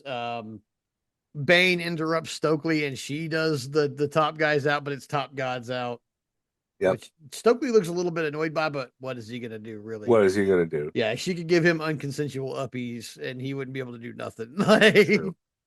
It's true. It's like that one meme with the two ladies in an adult entertainment situation. That she's just like up against the wall, Yeah, right? yeah, Yeah. yeah. That's exactly what it'd be like. Um, After that, we got Renee backstage with Brodito. They're kind of talking about their loss, and Brody's like, "We suffer to return harder." And next week at Wrestle Dream, it doesn't matter. We're still gonna win. I am fully convinced that Brodito is still gonna be the tag Oh team yeah, champions after this. I feel yeah. like this is where, like, because we're about to go into the Continental Classic, we're close. Yep. So, and if the We're Continental riding the wave Classic, here. yeah, if the Continental Classic is where Takeshita and Okada are really gonna blow up, this is where the first explosion happens right here Yep. at Wrestle Dream. This is the So, fuse here. Yeah. yeah, this is where it gets lit for sure. Um, After that, we've got Orange Cassidy versus Pac for our main event of Dynamite, and I actually spent most of the week watching Blue Sky people be so hyped about this because of the like excessive history between these two guys, Mhm. and then ended up watching like 7 or 8 different matches where it's Orange Cassidy and various iterations of his different characters versus Pac, and after watching those, I was just like super hyped for this, and it didn't disappoint. It didn't Yeah, disappoint it at was all. much different than any of their prior encounters because Pac, this was his return match, Hmm. first proper return And match. he's jacked to the Different, gills. yeah, Holy he looked like fuck. Scott Steiner. Yeah. Like there was vascularity going on. But like completely different presentation. He He has too was, many clothes on suddenly. Like it looks yeah, like he borrowed yeah. Juice's tights. It's like they went on Blue Sky, saw everybody thirsting after him because he never wore clothes, like ever, and he was wet all the time, and he had the long Yeah. hair. He's like, I'm gonna change everything that these people like about me because I Right. want To to be get an food. even bigger heel. So Yeah. Cut. dry clothes, short No hair. hair. Yep. Yeah, like, Exactly. but like it was weird because he had like long tights. You know what he looked like? He looked like he belonged in like 1970s World of Sport, Yeah. which I Yeah. think was probably what he was going And for. maybe, With maybe. the singlet and the long tights. Yeah. That might have been what he was doing. Pay some homage to the English scene from the Yeah. 70s. But despite Um, the new gear and all of that stuff, that's still Pac. And he's still mean as hell. yeah, this was very slow at the outset, though. It was Pac being very deliberate, unstoppable juggernaut Pac. Like Yeah. he was just shrugging stuff off. He was just like, ugh, I don't. It wasn't that he got angry, because normally he would get angry at Orange Cassidy for his BS, but he was just like, really? We're still doing this? I've evolved. Why haven't you evolved? Like that was the aura that I was getting. That was the Yeah. vibe I was getting from Pac here in his presentation. And I think this is a perfect time once again to say that Pac is still so underrated. No, so Like underrated, dude. so underrated. He is in that conversation for like anytime that he's active and not injured, because Hmm. unfortunately he gets injured too often. But anytime that, or even you know, not injured, but like there was a good portion of the pandemic where he was just in England chilling Yeah. until he could come back for whatever reason. And like so he takes these long absences, but when he is active, he needs to be in the conversation for best pound for pound wrestlers in the world. Oh, And like easily. nobody ever brings him up. And it's No. such a shame because he really should be in that conversation. Yeah, I think He so can too. do literally anything. Yeah, the guy is so talented and like and you can tell like this isn't a hobby for him. This isn't like so like he is dedicated to wrestling, man. Like he Yeah. really is like and the best my favorite wrestlers are the guys who are like super dedicated to this. People like him and Daniel Bryan Yeah. and people like that who like this is what they do. This is all Yep. they do. There's no like they're not thinking about a future Hollywood career or any bullshit like that. They're fucking wrestlers, man. Yep. It's what they fucking do. And like Pac is the prime example of somebody like that. The best And part that illustrates your point, actually, that he's dedicated to the craft and all aspects of it too, is that he was able to get away with this one spot and still be Pac and still be the overly serious bastard that is he did the slow roll away and it fit. It wasn't a play. It wasn't like it was very clearly a callback to something that Orange Cassidy does, but it made perfect sense in the context of it, mm-hmm. of the moment. Like he was hurt and he was just trying to get away. In character, he probably didn't even mean it as a slight. He just did it at the speed he could do it. Yeah. But like it was one of those brilliant moments. And you don't get those moments but from a brilliant wrestler. And he's a brilliant wrestler. Yeah. Like, Um so I mean this match was just really good, man. But I think the story of it really is the escalation afterwards. oh, absolutely. So the end God. comes when uh the slow roll happens and he lures Orange Cassidy out into the crowd and up to the top row of the bleachers that are on hard camera side of Daly's place, Mm-hmm. which for the record was right where the Young Bucks, which we didn't talk about this earlier, in Jurassic Express match, they were sitting in the crowd, but Yeah. they were separated. They couldn't get Yeah, seats they like two together. kids in between them who So the didn't two want to kids, talk two to him. randos, two Yeah. random kids, the like 9 years old. That looked like they were not having any of their shit. They were just like, fuck these guys. I feel like Pac probably had uh a particular glee going back up to that same exact spot for this predetermined spot. But because those kids were there, because he could say "F them kids," because he tombstoned, he lured OC up there and then tombstoned him on the bleachers right in front of those kids. Yeah. But Bryce Remsburg, the referee, comes out and he's like admonishing them. What are you doing? You can't do that like that. Pac yells at him to go back into the ring. This is important. He'll go back in the ring and do his job. He'll be back in a minute. I want you to count him out. So Bryce throws his hands up in the air and goes and does that. While this is happening, he tries to leave. Pac tries to leave, but he can't because from up underneath the bleachers, even though Pac said that there was going to be nobody interfering from his side, Orange Cassidy probably didn't have anything to do with said this, no such thing though. but he also said no such thing. So Darby Allin comes up and handcuffs his ankle, Pac's ankle, to the barricade there. OC makes it back to the ring very, very slowly, but he beats the count. Pac, I don't know how he managed to get out. I just assumed that he just ripped the thing off He because did. he's That thing was still on his enormous. ankle. It was still on his. Yeah, I don't know if you noticed, but afterwards, it was still on like the cuff and like half the chain was still on his ankle when he I was made like, it how? back into the I didn't ring. see it. They didn't show how, or I either they didn't show it or I missed it. But he's like, that was the only conclusion I came to is that he just Yeah. ripped it off Yeah, he because had to he's have. that jacked now that he can do that. Yeah. It was But crazy. and so he runs down to the ring, but he gets tripped up and his feet get trapped.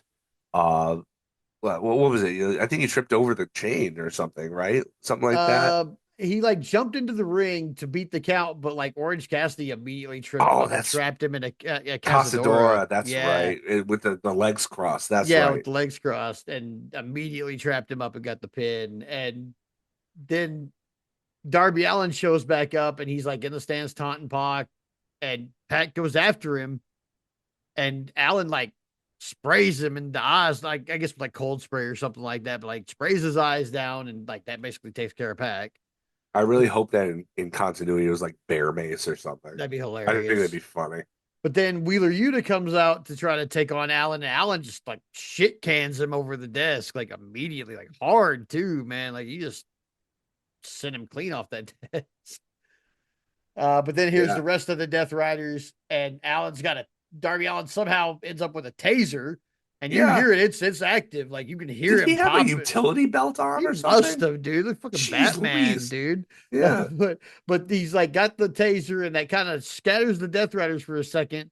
But then he, runs away. But as he's running away, he gets to the end of the bleachers and he stops.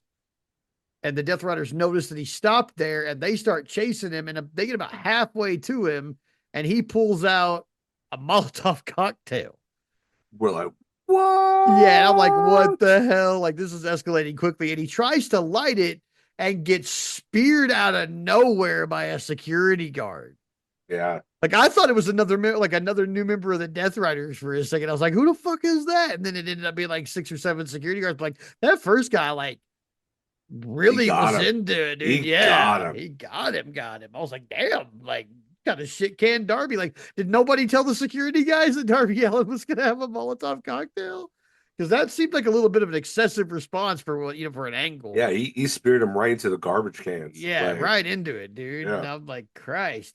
But basically, a giant contingent of security, gets the Molotov cocktail from Darby. They keep the Death Riders and Molotov and Darby away from each other.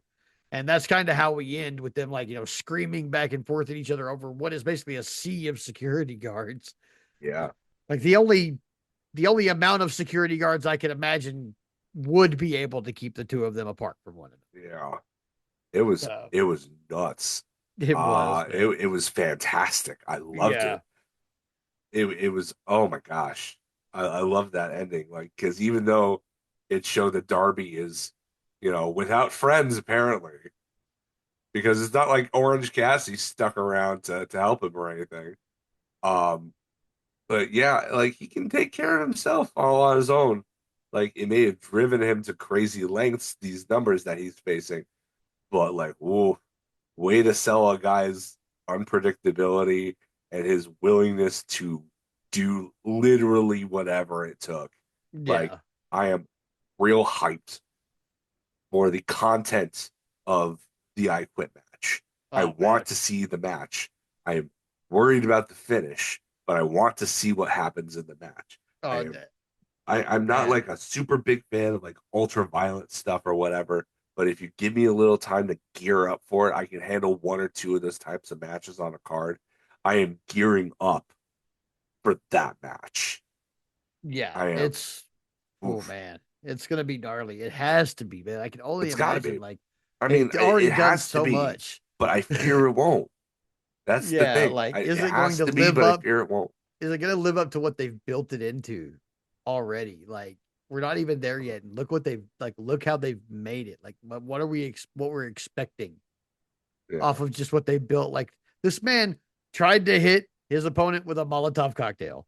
Okay, like Yep. this is we are on the verge of murder. like like I mean, he's already dragged people in a body bag and tried to run him over with a truck. that's true. Um, We have not he's, seen he's Gabe Kidd back yet, have flamethrower.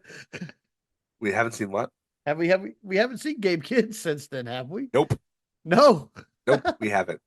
So Thank yeah. God. For all we know, Gabe Kidd's in pieces on the like Memphis Highway or something. Oh, one can hope. But yeah, that was Dynamite. Dynamite was pretty good this week. Had a lot of fun with it, man. It Yeah, was for something. sure. Um, Now we've got Collision also from Daly's Place. This was filmed Wednesday, but it did show on Saturday. As usual, shout out to the AEW fan base. I did not see spoilers between Wednesday and Saturday. I did not know what was going to happen. So that's I saw awesome. some photos from the event from people who were there, but none of it was spoilery. It was all just, oh, these are pictures we took while we were having a good time. Yeah. And so but as usual, our collision opens up with our kind of round table of short promos. We got Triangle of Madness, Timeless Tony Storm, Statlander, Harley Cameron, and basically Triangle of Madness is after everybody. It seems like Them spooky bitches be spooky. I don't yeah, know. they be spooky. After that, Harley Cameron, we got Cameron and Statlander. Um, with Tony Storm, and they're basically we're gonna beat up these spooky bitches. Yeah. um, And I, then once that's done, you and I have a date at Wrestle Dream. yeah, with Tony Storm with her queer AOE again. Yeah. After that, we got Big Bill and Brian Keith, and they're saying they're gonna help Max Caster and Anthony Bowens get on the same page. Um, I guess they were right. Um, After that, we got Caster and Bowens with all their plaques. And this just keeps getting Just more and more shouting over one another. yeah, they just like can't like Bowens is always just storming. I'm like, I can't do this shit with this guy. I love that. After that, we've got Stokely with FTR and Penelope Ford and Megan Bain. And these bad bitches are gonna make you bow down. Um, and then we've got Jet Speed and Willow Nightingale, who are also ready for this mixed trios match. Just basic short promos for the beginning here. And then we kind of go straight into Josh Alexander versus Kota Ibushi. And we've kind of already discussed what happened here. Yeah.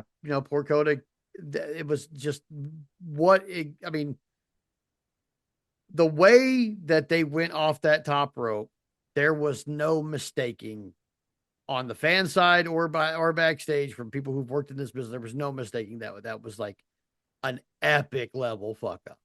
Yeah. And it turned out to be an epic level consequence for an epic level fuck up. Like, I mean, I'm sure Josh Alexander feels fucking terrible, and I'm not piling Yeah. on him at all because I don't blame him. It looked like in the process of this epic botch that he was doing his best to try Try to to right the protect ship. Yeah. everyone, and it just didn't work out that way. And sometimes that's how shit happens. And so, do I blame Josh Yeah. Alexander for this? No. Absolutely not. No, not at all. Shit happens, and that's where we're at. It's shit. It sucks. Kota Ibushi's cracked his femur. We got one of the very rare countouts that we ever have in AEW. That's not how any of us want a match to end. That's not how they want the match to end. It's just what happened. People got hurt. Um, all we can really say about this is what we've already said. Oh, our best wishes to Kota Ibushi. We hope he gets better. We really want to see the Golden Lovers, as I'm sure all of our listeners do. I think that's still going to happen at some point. He's going to be on the shelf for a while again, though. I mean, that's just what it is. This type of injury um, is a season ender for football players. So this could be a 9 month recovery process. Yeah. It could be a while. It's just so sad. It sucks, man. It's really shitty. It really is. And I hate happen like I especially hate seeing it live and knowing, like and it was no different when it was Penta or um the guy from Top Flight whose name I can't remember. Him and Penta both had Don the same. Darius Martin Yeah, is always yeah, getting hurt. yeah, Yeah. Darius, yeah. And Dante too. Dante got his freaking leg turned around just like Penta did. So like and we Yeah. saw that live just like we did with Penta's. So yeah, I mean, like it sucks every time it happens. It sucks when we have to see it happen like that. Like it also sucks when like it's something so bad that they can't continue a match, that they can't just Yeah. shrug it off for a little bit and then go get the treatment they need. Um, this was obviously very bad. So like I said, our best wishes over Dakota. I hope you get better quickly and recover and get back from this. It really sucks. Um, After that, I mean, they kind of did what they could to try to um, compensate for it. Mark Davis appeared. He beat up Ibushi to get a little bit of heat. Good move, especially if he wasn't hurting him any further. But then Omega shows up, so we've got basically a brawl between Omega and the Don Callis family, kind of back and forth, and Omega just basically garbage cans the shit out of Alexander and Davis. Um, and that's kind of how it ends while they're gathering Gabushi and kind of getting him back, to the back to get treated. Um, which I mean, good pivot, good way to keep the crowd engaged with something else while you deal with the hurt guy. But Yeah. man, it still sucks that's how we had to get to that point. Like it sucks that this contingency had to be played out, um, or that the angle had to be played out sans Ibushi. Because I mean, who's to say that this wasn't how it was supposed to go out in the first place, and that this was where we were going to get Kenny and Ibushi coming back together to be the Golden Lovers? I mean, that I felt like that was a good setup point right there, with Kenny being Yeah. pissed off at Don Callis, and then you bring Ibushi into it. Now he's pissed off at Don Callis, and now the injury happens, so we're going to have to delay it. But we definitely have the lore in place now for a Golden Lovers Yeah. return against the Don Yeah. Callis family. So um, we'll Kenny see how was that swearing goes. here. Yeah, Kenny was pissed. Yeah, he don't drop an F bomb very often, like you were talking about Nope. earlier. Yeah, He dropped two in this thing with Jungle Boy, or well, Jungle Jack, when he came in and offered his house. And I that was a weird part of this promo. It was like he Jack like offered. He didn't really. He said, "I get why you're mad at me," but he didn't really apologize. You know, yeah. it's like I really wish that he would have apologized. Yeah. I think that You probably would have went a know, little bit further and like I got your back, but I'm not yeah, sorry. But you're not you yeah, got his back, but you're not sorry. yeah. I mean, would you trust Okay. somebody like that? No, not at all. No. No. Especially not the guy who, has a leash on a dinosaur. Not happening. Yeah. Like, No, what you're supposed to do is you're supposed to say you're sorry, and then as a way of at least starting your penance and your contrition, your act of contrition, is to team up with them against the common enemy. That's the part. You're supposed to yeah, apologize first. That's not supposed to be the apology. yeah, exactly, exactly. Um, So like we'll Jack see how. still would, I mean, part of me likes it because it's like Jack still has that edge Mm, and he knows what he did. It's very clear that he knows what he did. He said like I get why. It's like but you didn't like acknowledge that it was wrong or that it yeah, was bad and now you just expect him to just accept your help. Like I'm no, really looking for uh for some contrition there. yeah, yeah. After that, we've got Kyle, or we got a video package going over Kyle Fletcher versus Mark Briscoe 5, and Mark Briscoe kind of, promoing with it, saying, it's time for me to have singles gold in AEW, get that TNT championship around his waist. And he tells Kyle Fletcher that he's going to drag him into deep waters and he hope he doesn't drown. And man, I really want Mark Briscoe to win this match, man. Like, I mean, Yeah. I know we don't like AEW is good about not doing title changes too quickly, but like, God dang it, man. Like, I just don't feel like Kyle Fletcher loses too much by losing this match. And I feel like Mark Briscoe deserves it. And Yeah, it's I, tough. It's a tough yeah, it's situation. one of the, again, I will repeat this every time this situation arises. I do not fucking envy the position Tony Khan is in, having to make this choice, because Yeah. he's got to make a choice here. And I don't envy it the same way I didn't envy it when he had to make the choice between Hanger and Osprey. Like, I don't envy that shit. Yeah. Like, I mean, I want to be a booker, but goddamn if I don't like pity him sometimes for the shit he has to do. Yeah. I mean, he's so far he's been making. I mean, he's made the right every time I've said like I don't envy him being in this position. He's made a good choice. Yeah. So Yeah. I don't think he's gonna make a bad choice here. But like, man, oh man, Mark Briscoe really fucking deserves this, man. Like, he just really does. And I don't know what we could do for him if we don't give him this. Like, what could you do for Mark Briscoe to give him what he deserves if it's not this? Right. You Yeah. know. So, well, I guess we're just gonna see in like 6 days how this goes, man. Like, I'm super excited about this pay-per-view, but there's a whole bunch of stuff that I'm like, I just don't know. Like, I feel like I had those 2 or 3 pay-per-views in a row where I was like 100% on all the predictions, and somebody told Tony Khan and was like, he was like, you know what, I'm about to fuck that up. you know. Um, After that, we've got another look back at the face to face between Samoa Joe and Hanger from Dynamite. We've already kind of gone over this. But yeah, we're 6 days away from that one. After that, we've got our tag team match. We've got what I believe we're going to start calling the unacclaimed.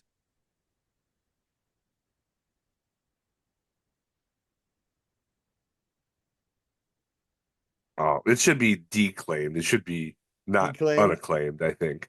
Like Yeah. it's it was once acclaimed and now not. So not just not this. So Yeah. well, I mean maybe does that, but it's certainly not non-acclaimed. Yeah. I So we've know got it's not non-acclaimed. so yeah, we're gonna. Um I don't know the other the announcers or the commentary guys were really pushing that unacclaimed thing, man. Like, they were really yeah, I don't pushing it like it. hard. I'm not sure I like it either. Like, let's just call them the acclaimed again, but let's maybe not. I honestly hope this shakes out where they're a heel team at the end of it.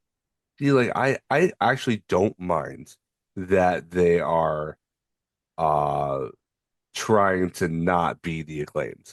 I feel Yeah, like it really like that they're being announced as Anthony Bowens and Max Caster, specifically. I feel like that really helps sell this storyline. yeah, That said, yeah, I don't know. where this is going. I feel like it's weird because the fans are behind the wrong guy. Yeah. They're behind Caster. Like this is going back to what we said earlier, is that the person who's right here is Bowens, because Caster is a little glory hog shit Yeah. and has been. Now, to his credit, he's been able to get over because he's entertaining or whatever. But in terms of their interpersonal relationship, yes, Bowens is right. Bowens has been right this entire time, but they're booing Bowens, Yeah. which is dumb. It's dumb. Why? Because Caster makes them laugh with his stupid little chants. Like, uh, I see the only way I I see this like I working is like like, this storyline. Don't get me wrong, but I feel like the roles here, like the fans should not be responding the way that they do. They no. need to think about how they're responding and ask themselves if that's really the way that they should be. Yeah. I mean, ideally, this shakes out where they're back to being the acclaimed, and maybe Bowens is the straight man, and Caster. It's like a buddy cop thing, where like Bowens is a straight man, Caster is constantly just grating the shit out of him. Yeah, But they're buddies, like in the yeah, end, they're buddies.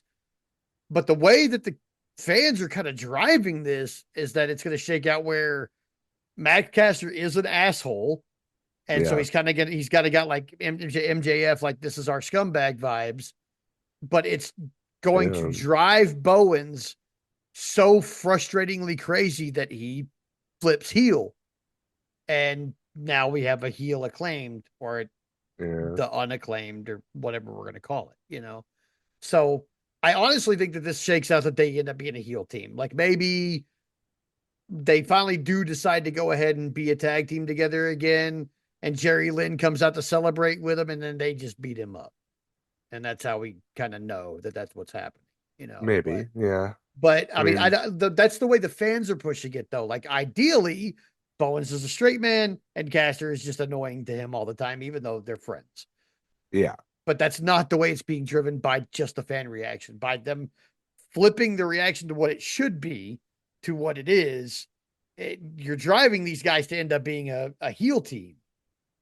yeah, yeah, And so I don't know how it's going to shake out yet, man, because the fans are not reacting the way you need to for this to end up being like a buddy comedy. I don't, we love hate thing as opposed to a we hate everybody together thing. yeah, I don't know how this is going to work out, man, because I mean, especially with the promos they're showing, like it seems like Bowens just continually is more and more frustrated with this whole situation, yeah, and that's got to break eventually. There's got to be a story break there somewhere. So yeah, yeah, I don't know how this is going to go. Now the match itself here was pretty good. I always like watching Big Bill and Brian Keith anyway.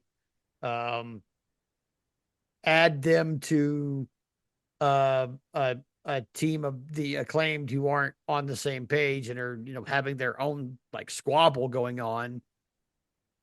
yeah, It made for like some really like a really interesting match. I like the way this went. I kind of knew this was the way it was going to go, though. With Brian Keith taking the pin, because I don't see like the I don't see Max Caster or Anthony Bowen's finishing move taking out Big Bill. yeah, like like I just don't feel like they're like I know their finishers are finishers, but like the mic drop, the molly wop, those aren't taking out Big Bill, guys. Like it ain't happening. no, You'd be lucky to get a mic drop on Big Bill. Like that ain't really happening. Like I don't think Max Caster has the hops to get a Rough Rider on Big Bill. Like I just don't think he does, man. So yeah, we'll see. Eventually, I'm sure we'll see that. I think they'll probably beat Big Bill and Brian Keith in some way and beat Big Bill at some point to kind of get over yeah. this hump. But I don't know. I mean, Um, what I might like to see is Big Bill just challenge them to a handicap match. Not to disrespect Keith, like maybe like say, oh, you dislocated his jaw or something with that mollywop, so he can't. but I still want to, I want to take revenge on him. So, give him that reason Yeah. to not without, burying Brian Keith. It was like you can't get the job done with me, so I'm going to do it myself. I don't want that. I want them to stay together. I want them to be on good terms, be a tag team. But like I think I'd like to see a handicap match where it's just Big Bill in the ring with both of them same time and just destroying them for like 7 minutes until they finally put it together. Like that's Yeah. that's like if they're gonna get back together, and there's no reason to do this if they're not. Um, like I disagree with splitting them up just to put them back together in the first place. But if we're gonna do it, I feel like a good way to do it is to put them against Big Bill, have him destroy them because they can't get on the same page until they do. Yeah. And then, for God's sake, do the thing that most handicap matches don't do but should do. Make it so the person with the handicap loses. Like, I mean, granted, it's Big Bill. He's 7 feet tall. You can't teach that. But, like, I hate handicap matches for the most part because like it's so obvious the person with the disadvantage is going to win. Mhm. It's like it's not it defeats the entire purpose when that's all that happens. You have to have handicap matches on occasion where the people with the advantage win and Mhm. easily because that's the point of it. Like Yeah.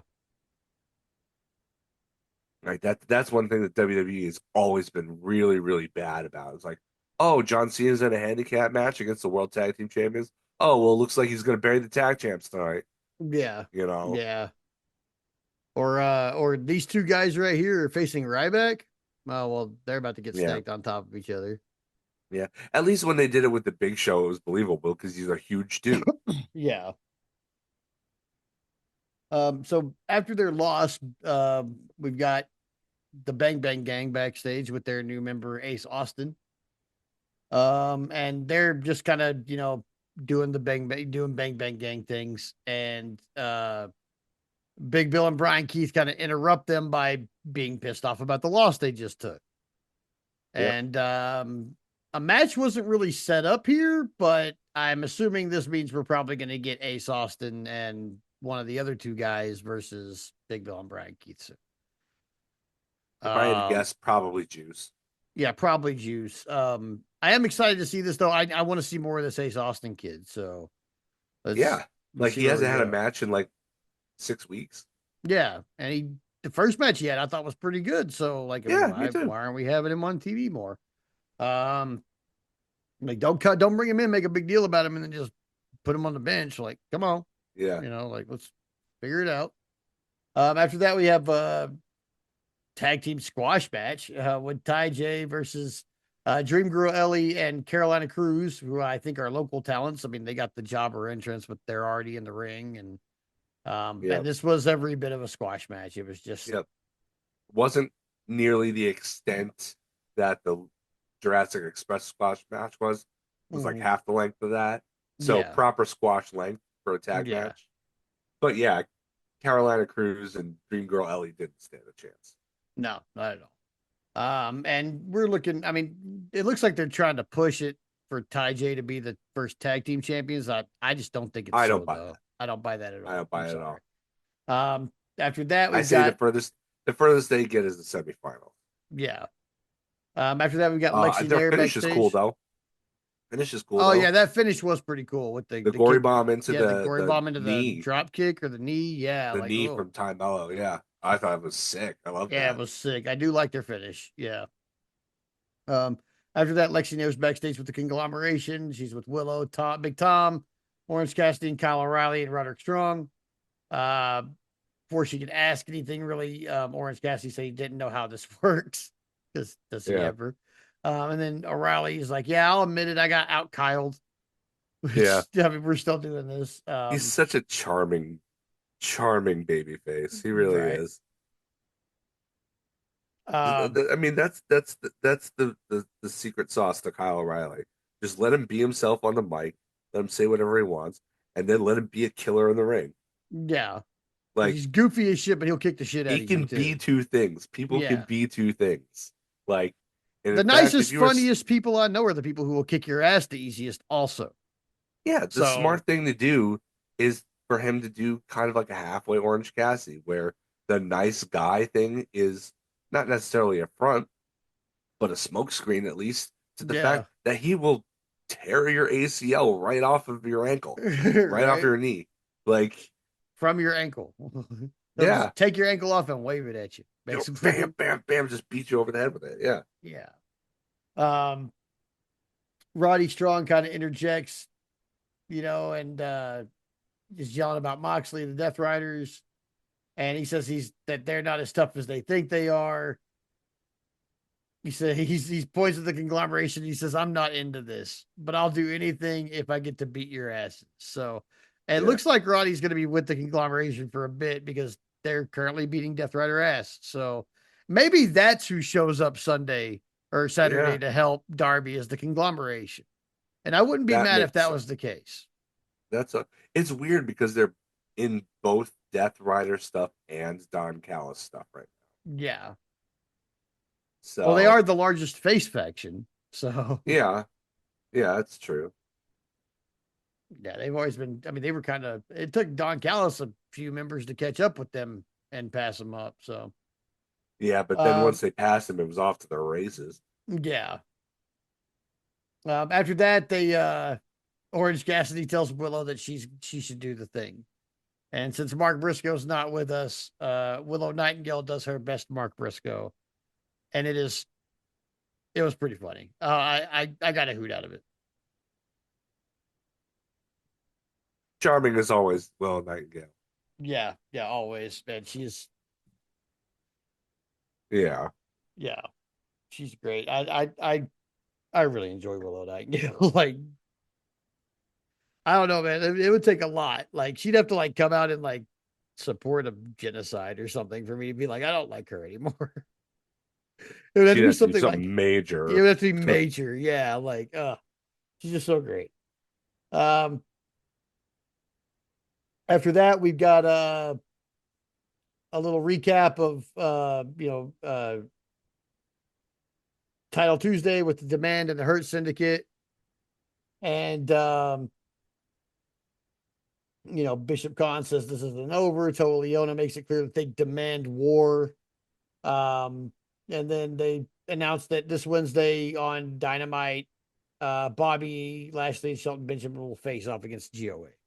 So, and then at Wrestle Dream, it's a trios match, which we've kind of already gone over a little bit about. Yeah, It could be I really hope it's not MVP in this trios yeah. I match. hope they throw a curveball there because otherwise it's just retreading something we've already done, which is Yeah, not what we do here. no, no, Not without purpose. Like it's not what we do. yeah.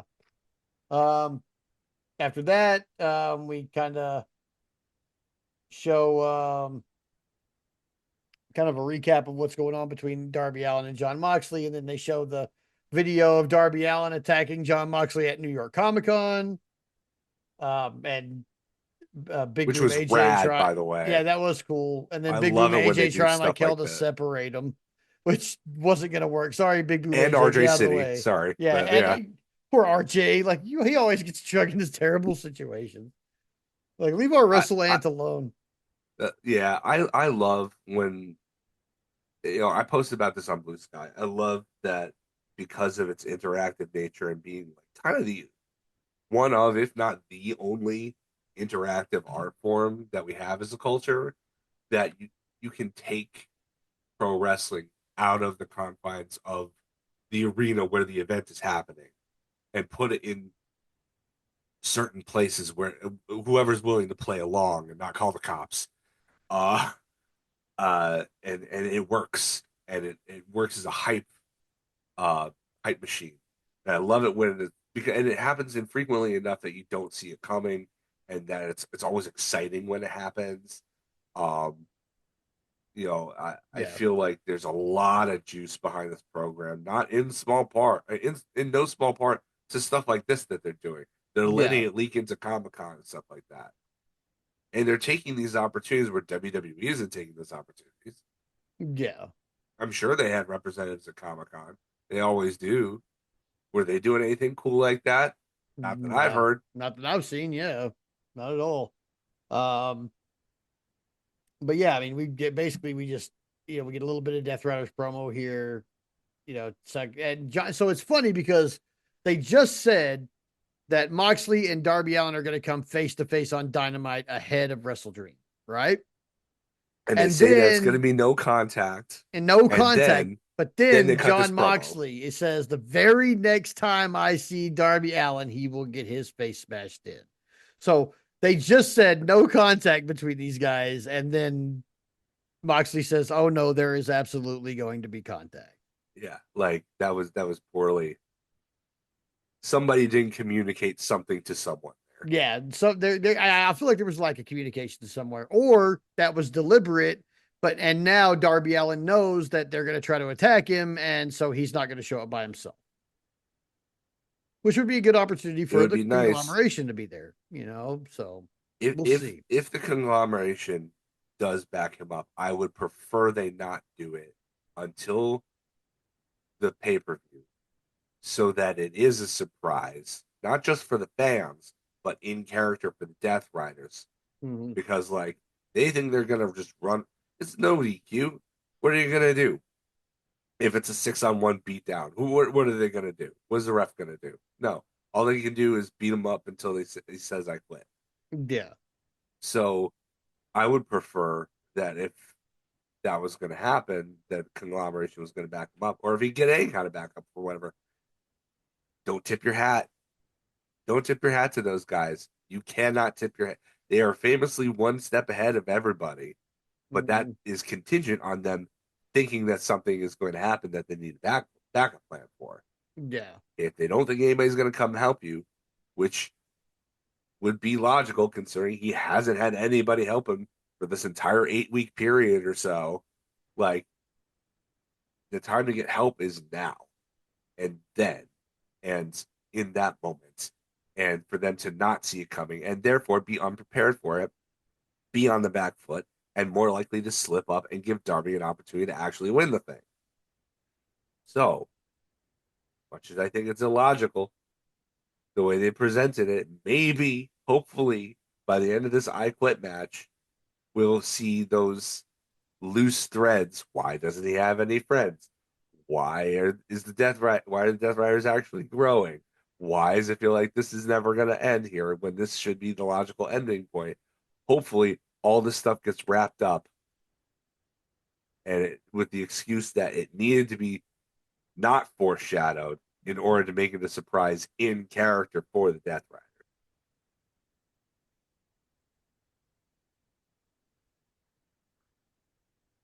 yeah.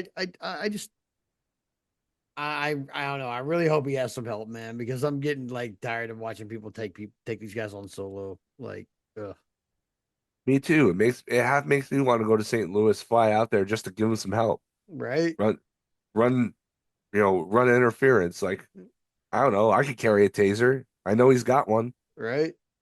Just be like just like go to Wrestle We Dream dressed up as an inflatable I frog would and get Wheeler hop the barricade.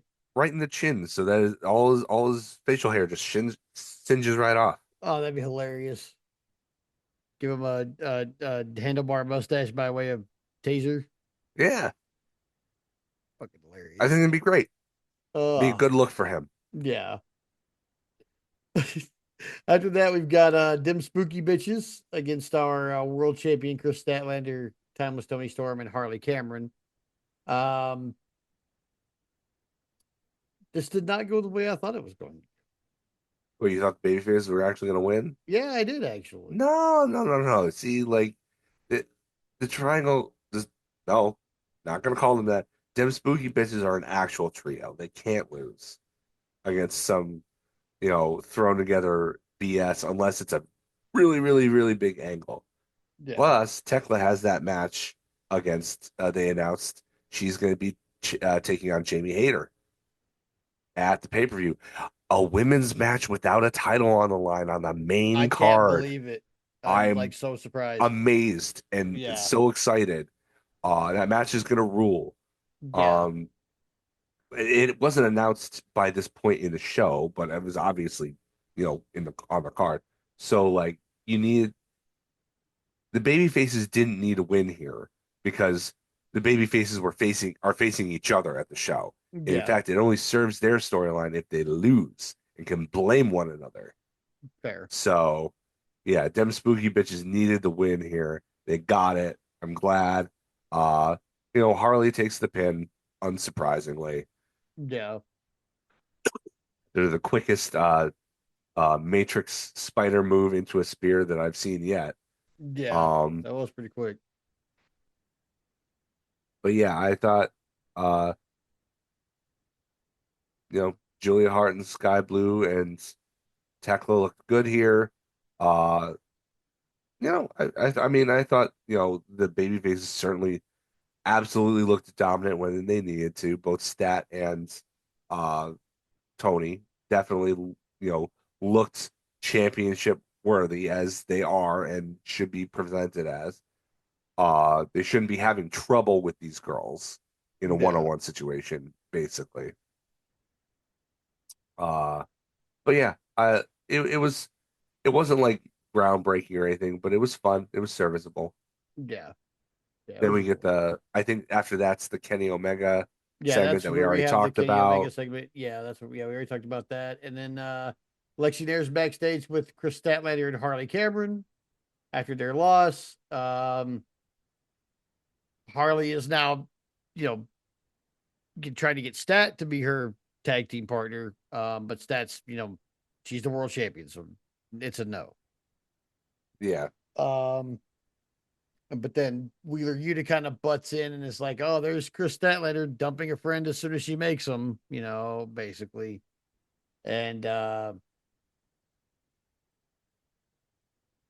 then Tony Storm kind of shows up and is talking shit to Statlander, and Yuta pretty much takes himself out of the situation. He's just like, "Yeah, I'm out of here," Yeah. It's like, Um, oh, women be crazy, and he's out of yeah, there.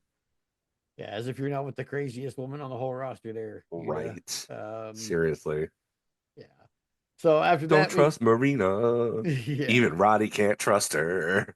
After that, we go out to the ring where MXM is out there, and they're doing another one of their casting calls like last week.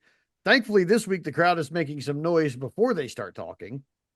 Yep. Um, and then they say, any combination of us against anybody, we'll take them on right now. And they're answered by LFI in the form of Drolistico, Guevara, and Roosh, which the I'm look on Mansoor's confused. face looks like no one told him he was going to be wrestling Roosh tonight. I'm very confused as to what this is supposed to be because this is the second kind of open challenge that they've had. They're clearly presenting themselves as obnoxious heels. They're, insulting the crowd and the whole thing. But then Yeah. when they get their rear ends handed to them, it's by heels two times in a row. Yeah. I don't understand. Yeah, I don't get it, man.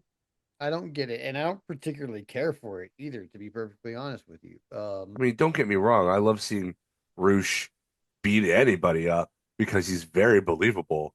Yeah. He's one of my. I mean, honestly, I really, really, really enjoy watching him because his style is just it makes you question, like, is he a real asshole in real life? Because he seems like he's going a little too rough on literally I everyone. feel like he might be an asshole. Like I really do Yeah, feel that. Like and I've heard some rumblings in the wrestling world that he is a fucking asshole. So yeah, but I don't know. I mean, I takes haven't met him. I liberties, don't know. but I've never seen firsthand. I haven't met him or worked in the same building as him, so I don't know. But like I've heard a lot of people say that he's a dick. yeah, he looks like he's really rough to work with. But I have never heard of him actually injuring somebody outright. Yeah, So I mean, I don't know. Some people just work stiff. yeah. Um, Um, of course they get the win because it's LFI and yeah, they're ROH tag team champions, along with being Roosh and Sammy yeah. One Guevara. one So notable thing about the finish was they're doing this thing now where Roosh is hitting the bull's horns, but then tagging in Sammy so he can hit the swanton. And Yeah. this Swanton, he looked real rough afterwards. I think he, he undershot because Mansoor was like way in the middle of the ring. Like he had to Yeah. go a long way to get him. I think he may have landed on his neck and his shoulder because he didn't Mm, like roll through on it. He just kind of landed and then land like the momentum carried him on his neck and his shoulders. So, like I was really really worried about Sammy after that because he was real slow on the cover. He was real slow to get up and celebrate. Like he may have had a stinger or something. He yeah. seemed fine after a couple of minutes, but like, woof, that was a rough spot. Yeah, it Like was he pretty rough. definitely should have asked Roosh to move Mansoor a little bit closer to that rope, I think. Yeah.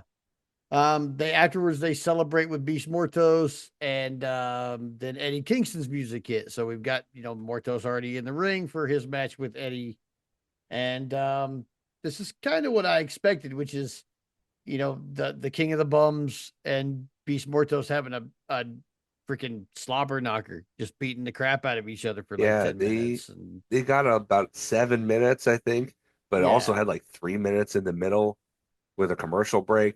So yeah, it's like it wasn't long, but they packed a lot of stuff in there, which is yeah. nice. It was pretty nice, and I'm a fan of both the guys, so it was hard to like root for any one particular Yeah. guy in this case. But I kind of thought that Kingston was going to catch the dub here, and then he did. So, um, My question is, wait, it's been a few weeks now. What are we doing with Eddie? don't know, but Why is he wasting his time with LFI?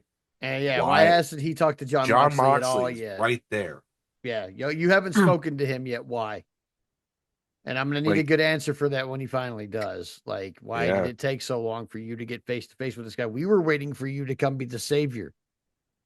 We yeah. were waiting for you, Eddie. So why the fuck haven't you even spoken to this guy? Like, don't know.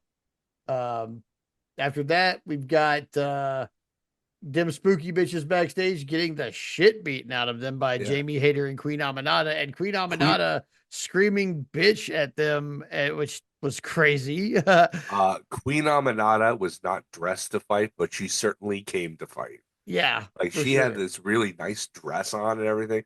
That's not fighting wear. That's not fighting attire, but she kicked ass regardless. That's for damn sure. Yeah, she and Her Jamie. attire is just more proof that it's on site Yep, with Tekla. I Yeah, know. It's the little details, right? it's the little That you details, gotta love man. them. Yeah. Um, After that, we've got Shibata using his translator for his full promo, but he basically is challenging Roosh to a one-on-one on this win or for Wednesday. Is it a one-on-one for Wednesday?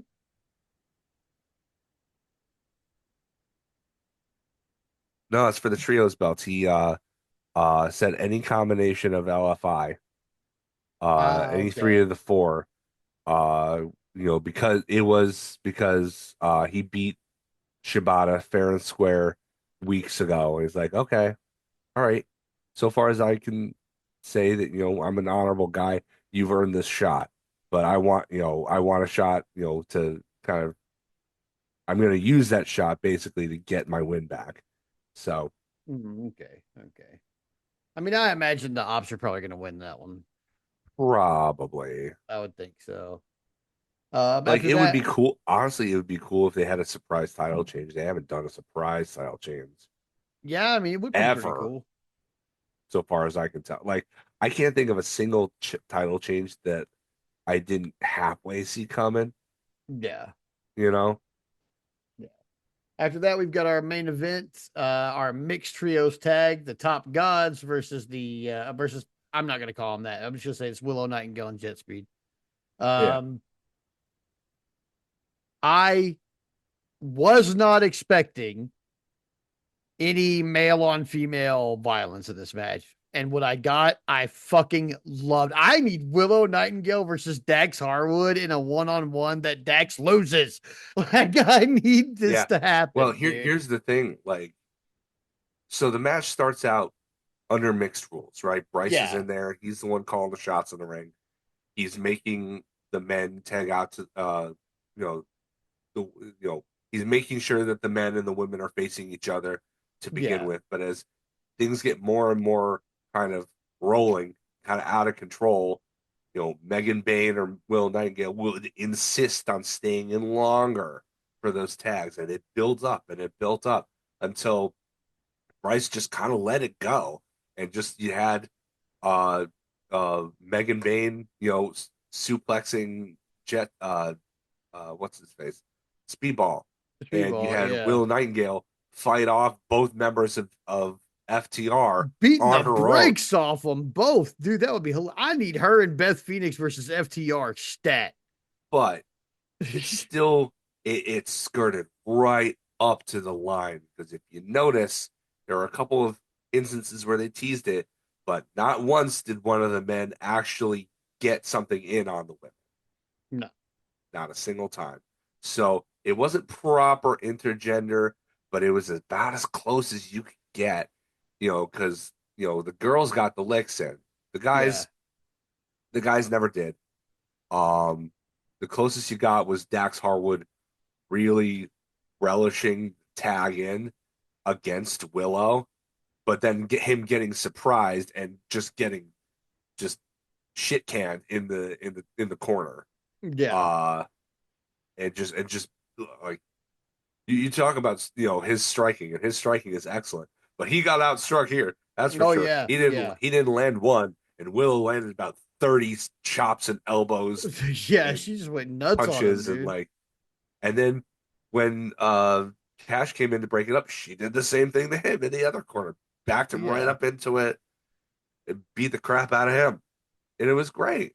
But I don't think there was a single male on female strike, let alone move. So, like, it was, I wouldn't call it like a true intergender match Yeah. yet, but we I are feel getting, like Tony we are Khan is centimeters away. I think he's conditioning us for accepting it eventually. And honestly, I'm accepting of it. But the only question I have at that point is what happens to divisional titles at that point? Exactly. Like, that's the thing. It's like, if you make, if you make everything into gender, then you only need one world championship. Yeah. You only need the TBS or the TNT championship. You Although only because they're need, distinct, you could have both. you could, but like they basically represent the same thing. They're you could merge them and call them the WBD championship Yeah. Or just the television or championship. the television title. You Yeah. you would need only one set of tag belts, Yeah. so I mean, these are brand new, but you'd wind up merging them in anyway. Yeah. So that's something that I'm not necessarily opposed to, but that's something that's a huge commitment Yeah. and a Yeah. for a huge, maybe not this fan base because AEW fans tend to lean more left and more progressive, but I think from a general wrestling fan base, I think that's a bit of a leap for them to accept. Right or Now, wrong, I think that's the case. do we consolidate to one title in each of these divisions, or do we create a whole new intergender division where we have a third world champion and a third television champion and a third tag team champion? I think that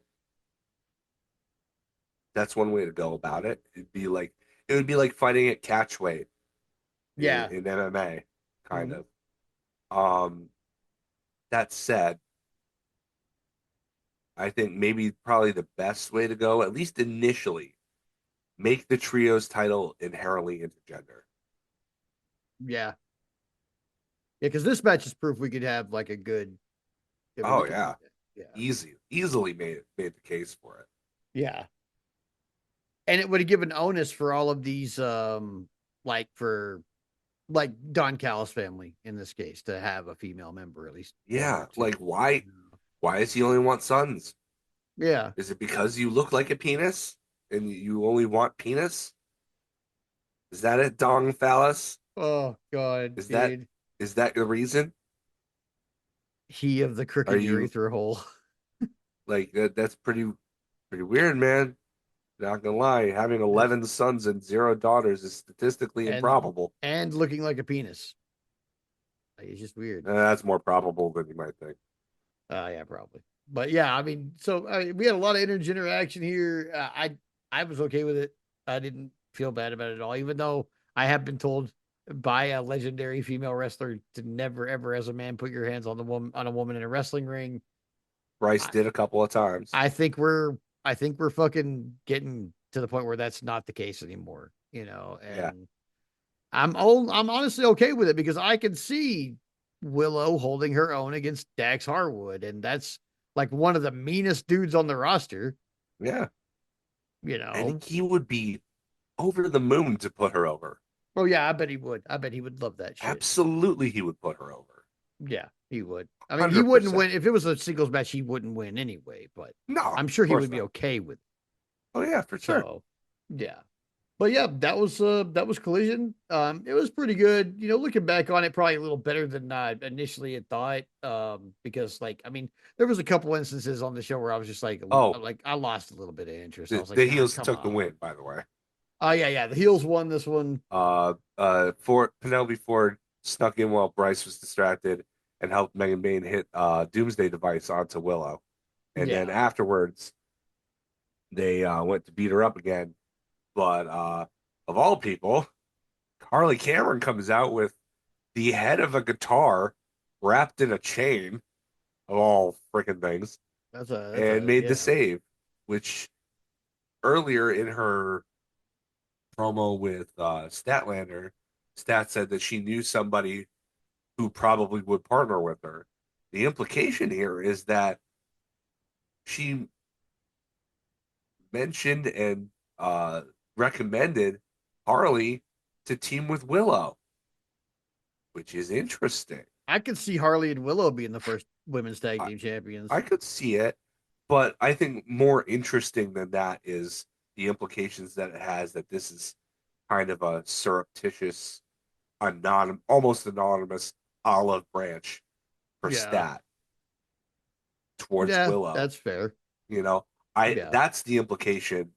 Those are that's what I like about this is that okay, Stat's throwing Willow a bone here without her even really kind of realizing, which is kind of cool. Like, I understand, there are some times where you have falling out with somebody and you really want to make good with them and they won't accept your help, hmm but your conscience won't be satisfied with that. So what do? You help them in ways they don't know you're helping them sometimes. yeah. And this is what, like, a lot parents, who have had fallings out with their kid. They'll help them out in certain, they'll finance certain things or whatever without their knowledge, because they want to respect their distance, the distance that their kids say they want, but they're still their parents and they still love them. They still want to help them in any way that they can. This reminded me of that kind of thing. It's like, okay, I see what you're doing, Stat. You are trying, even if you don't want Willow to know you're trying because you know that she will turn down the help because she knows it's coming from you. Mhm. So I enjoyed that. That was the part of that I enjoyed. That implication that Harley came out to help Willow because she was inspired to do so by Stat earlier in Yeah, yeah. I thought it was yeah, that's pretty cool. I didn't think of it that way, but yeah, I mean, but I would love to see Willow and Harley tearing it up as a well, tag well, team. I I think think that'd I be think that'll awesome. happen too. I just think that Yeah. you know the impetus for it was more interesting than the tag team itself. Not that the tag team is the potential isn't interesting because it is. I like it. It makes a lot of sense given the two personalities involved. But like to me, I'm more invested in Statlander and Willow making up down the line. So that's what interested me. Yeah. But yeah, that was Collision this week, and it was pretty good. So yeah, that's our shows for the week. Um, Pretty good wrestling this week. Really Yeah, nice kind of lead into the go home week for Wrestle Dream. We'll see how this week kind of shakes out. yeah. But until then, you know what we got to do. Yeah, we got to do like the pros do and call it in the ring. That's right. So elsewhere in the wrestling world, there was a show in Australia, and as it turns out, WWE ran a PLE from Perth, and they started the show. I don't know why they did this, but they started the show with the United States national anthem, the Star Spangled Banner. It's one thing if you're in the NHL and you sing both because of the prevalence of people from both countries in that league. I Yeah. understand that. Hmm. Why are you going to Australia and singing the Star Spangled Banner?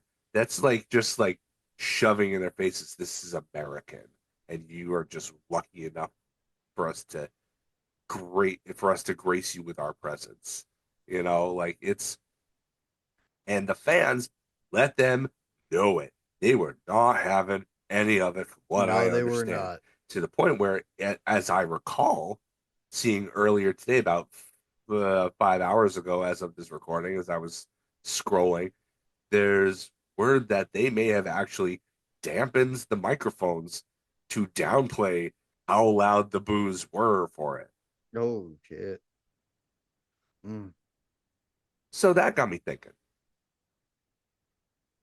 We don't ever want to piss off our international listeners. We love you guys. Um, so in deference to that, uh, we decided that we were going to share our five favorite to us international wrestlers of all time. These are going to be in no particular order. The There were only three rules. Number one, no Bret Hart, because it was the obvious one. Like we're if Canada was still open to be chosen as a country that had a representative, but it wasn't going to be Bret Hart because like, come on, that's us. Our name is the Smark Foundation podcast. You think it's going to be anybody but Bret? So the challenge was to name somebody different, somebody one A. Second Yeah. second uh stipulation. Only one wrestler per country. So all these wrestlers that we're going to be discussing are from different countries. They're not going to be all loaded up into one. They're not going to be all from the UK or all from Mexico or all Japan or New Japan. But they're all going to be from different countries around the world. Third one, favorite may encompass best, but does not equal best. So if you think that there's some, our favorite from this country is somebody that you don't rate, well, that's fine, but that's our favorite. That's not the best. Like, Yeah. for example, like, uh, let's say, uh, I don't know, Pete Dunne, right? Kind of inarguably a better wrestler than say Jack Gallagher. Yeah. Okay. But if you like Jack Gallagher's gimmick better than Pete Dunne's, Jack Gallagher is a perfectly valid answer, Right. you know, despite the fact that he's a Me Too gremlin or not Me Too, speaking out gremlin. Yeah. So but just so you know, uh those are the qualifications that we put on this. So, like I said, no particular order. Do you want to start us out, Aaron? Yeah. Yeah. I will start us out.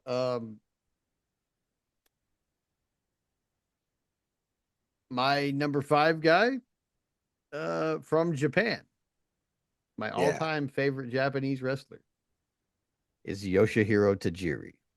Oh, God, he's so good.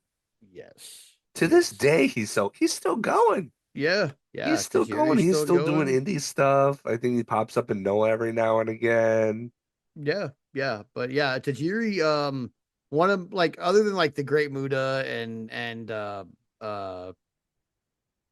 like Liger, who are I'm a big fan of them too, you know, but like Tajiri, I mean, I found him when I found ECW. It was just like a formative part of like my wrestling fandom, like a major pivotal moment. And Tajiri, I felt like earned that Japanese buzzsaw nickname he had. Like, and I Yeah. loved it, man. I loved everything about what he was doing. He was my favorite ECW guy for a long time. And yeah, for sure. I mean, I'm never gonna discount the talent. I mean, there's Muta, there's Liger, there's Okada, there's Takeshita, I could go on and on forever with names of Japanese wrestlers who are amazing, but my favorite by far is Yoshihiro Tajiri. You know what I always loved about Tajiri is not only were his, he could do anything. He could be serious. He could be comedic.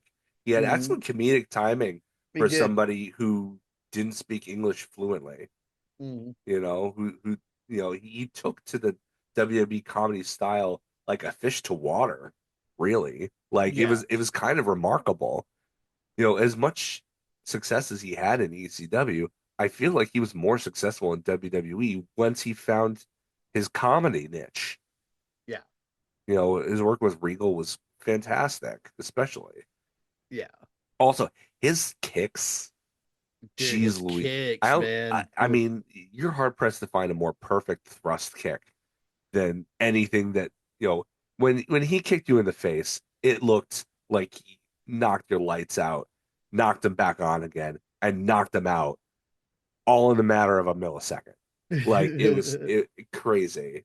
Like his kicks were so on point. That's a great pick to Jerry. I love that pick. Big fan. That's the great thing about professional wrestling is that there's unlimited love Yeah, in a sense. Is that your fandom of one person doesn't necessarily diminish the fandom of another person simply because they exist. yeah, You know, exactly, it's exactly. there's not a finite amount of fandom. Hmm. You can love as many people you want as much as you want. Uh, for that, I mean, I might as well go with Japan too for this one since I'm not doing these in any particular order. You mentioned him. Like my favorite Japanese wrestler of all time is the legendary Jushin Thunder Liger. Oh man, yeah, I okay, yeah. My God, like the first time I saw him in I think it was 1992 or something in that Hmm. in WCW.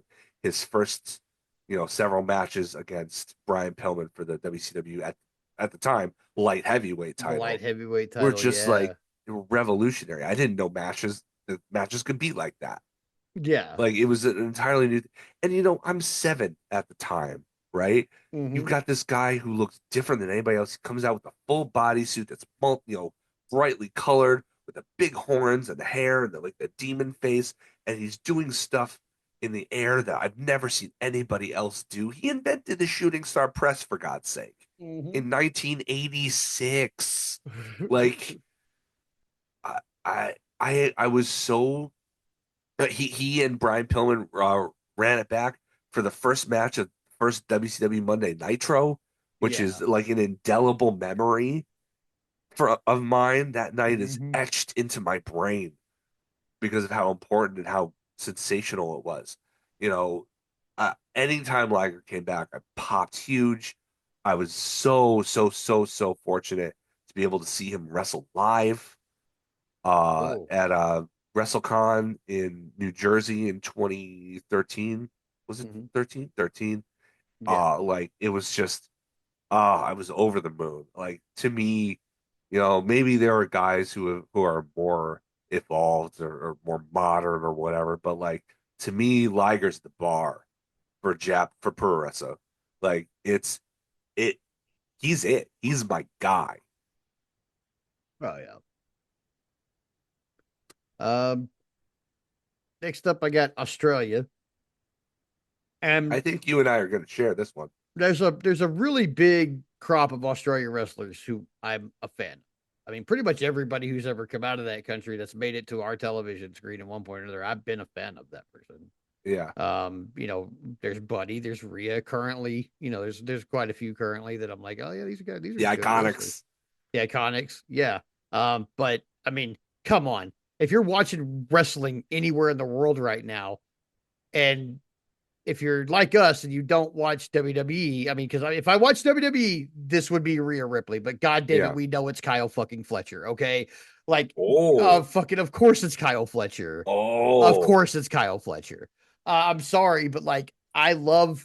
I haven't ever not been a fan of an Australian wrestler, but God damn it, if Kyle Fletcher isn't the best one I've ever seen. I'm sorry, man. Like, He's just upped his game my favorite in the and last the year. best one, man. And just in the last year, just the physical transformation, the promo transformation, the in-ring transformation, just everything he's done in the last year.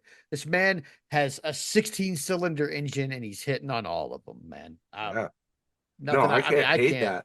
that. I am surprised though because my answer is a little more timeless than that. Ah, And I mean, I to nobody's surprise mm, because I feel like Tony Storm is a goddess that walks amongst us.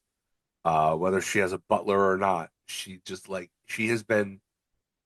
I ever since I first saw her in the first Mae Young Classic, I'm like, oh, there's something different about her, and she was completely different back then. mm, The way she wrestled, the way she presented herself. But I was a fan right from the get. She had that like 1980s kind of hair metal deal going on. mm, She was very like Motley Crue, you know. yeah, And it was an aesthetic that you don't really get, especially in the women's division a lot. Like it's yeah, it's becoming more prevalent that you're seeing like rocker chicks, yeah, um, as women's wrestling continues to steamroll in popularity. Um, More women feel more comfortable being themselves, yeah, and more people come into the profession. yeah, But like to me, it was kind of novel, even in 2015 or 16 or whatever it was. And then I saw her at the first Evolution pay-per-view on Long Island. Tracy and I were there to see her beat Kyrie Sane, or not Kyrie Sane, beat Io Shirai back then, Io yeah, Sky now, to win the tournament, and then just her transformation in AEW to be one of the most entertaining characters I have ever seen in my entire life, while still upholding a very high standard of in-ring wrestling. Like yeah, to me, I had the, I feel bad that I didn't even consider Kyle Fletcher, but I don't because it's timeless Tony Storm, and I that's am fair. a huge, huge mark for Tony Storm, and I will never feel bad about that choice. No, She's as far as like women's wrestling, it's her and one other person. Those are the goats of women's wrestling, yeah, as far as I'm yeah. concerned. Now, I mean, I like, honestly, your picks are easy, like 1A, 1Bs for me.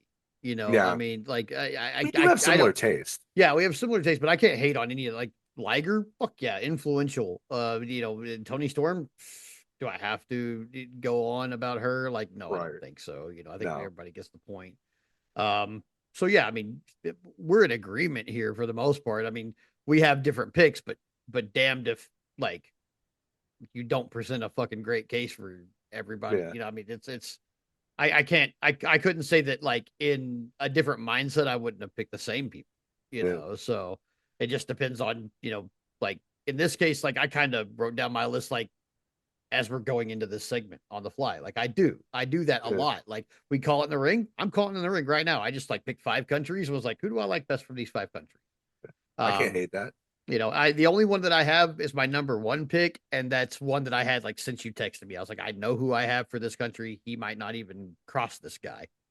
So, and I almost went all with AEW because you could literally pick 5 countries out of AEW, just pick There's all AEW Yeah, guys. it's a really, really international promotion, and just the glut of talent that they have is Yeah. insane.